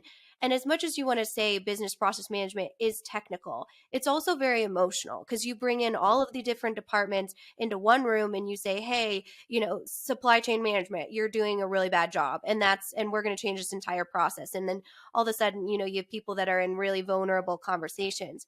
But when you leverage business process mining, like you talked about, it's just data. All it is data. It doesn't have any emotions behind it. It just showcases the opportunities and gives you a roadmap to be able to strategize around where your new technology is going to fill those gaps or where your new processes are going to fill those gaps. So I almost want Wayne or someone else on our team that's a specialist in business process mining to come back and kind of talk about the humanization and the organizational change asset that business process mining, a very technical scientific field, can be to the overall project. Right. Yeah, absolutely. I think it fills that business architect, system architect role, or it helps enable that role. Mhm. And it helps really bring together, integrate technology, people, process, organization, strategy. It ties everything together along with analytics and business intelligence and reporting as well. And so I'd love to hear from our audience.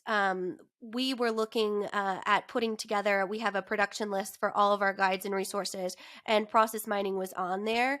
So if you'd like to see process mining as one of our additional guides or reports, go ahead and put a thumbs up here in the comments. If you have other ideas, we'd love to hear from you too, because we really want to make sure our approach here at Third Stage is making our content as valuable and actionable for you as an independent and technology resource as well. But thank you, Eric, and thank you, Wayne, for all that great conversations. There's so much more between Eric and Wayne on our YouTube channel, so you can go ahead and go over there. And actually, we have an APAC playlist that you can see all of their resources over there too if you're interested in hearing more. Yeah, absolutely. Yeah, thanks to Wayne and our other guests on the show, Anthony, of course, being on the show earlier, and of course to you, Kyler, for being on the show, and to the audience for all the great feedback and questions along the way. And again, you can find new episodes of the show every Wednesday. Be sure to subscribe on audio podcast platforms, or you can find us on YouTube, LinkedIn, Facebook, and Twitter as well. So be sure to check us out every week. There's 119 episodes before this one. So if you missed any of them, you can find them either on the audio podcast platforms, or you can go back to my YouTube channel. There's a playlist on there for all the past episodes, going back to episode 1. If you want to see an episode that you can make fun of me for, you can go back to episode 1 through 5. I'd say I had no idea what I was doing. Still don't at times, but it's entertaining. Good guests, though. I'll say the guests were good from the start. So you can go back as far as you want. Check out all these different topics we cover here every week. So thanks for listening. Hope you all have a great week, and we'll see you next week on Transformation Ground Control.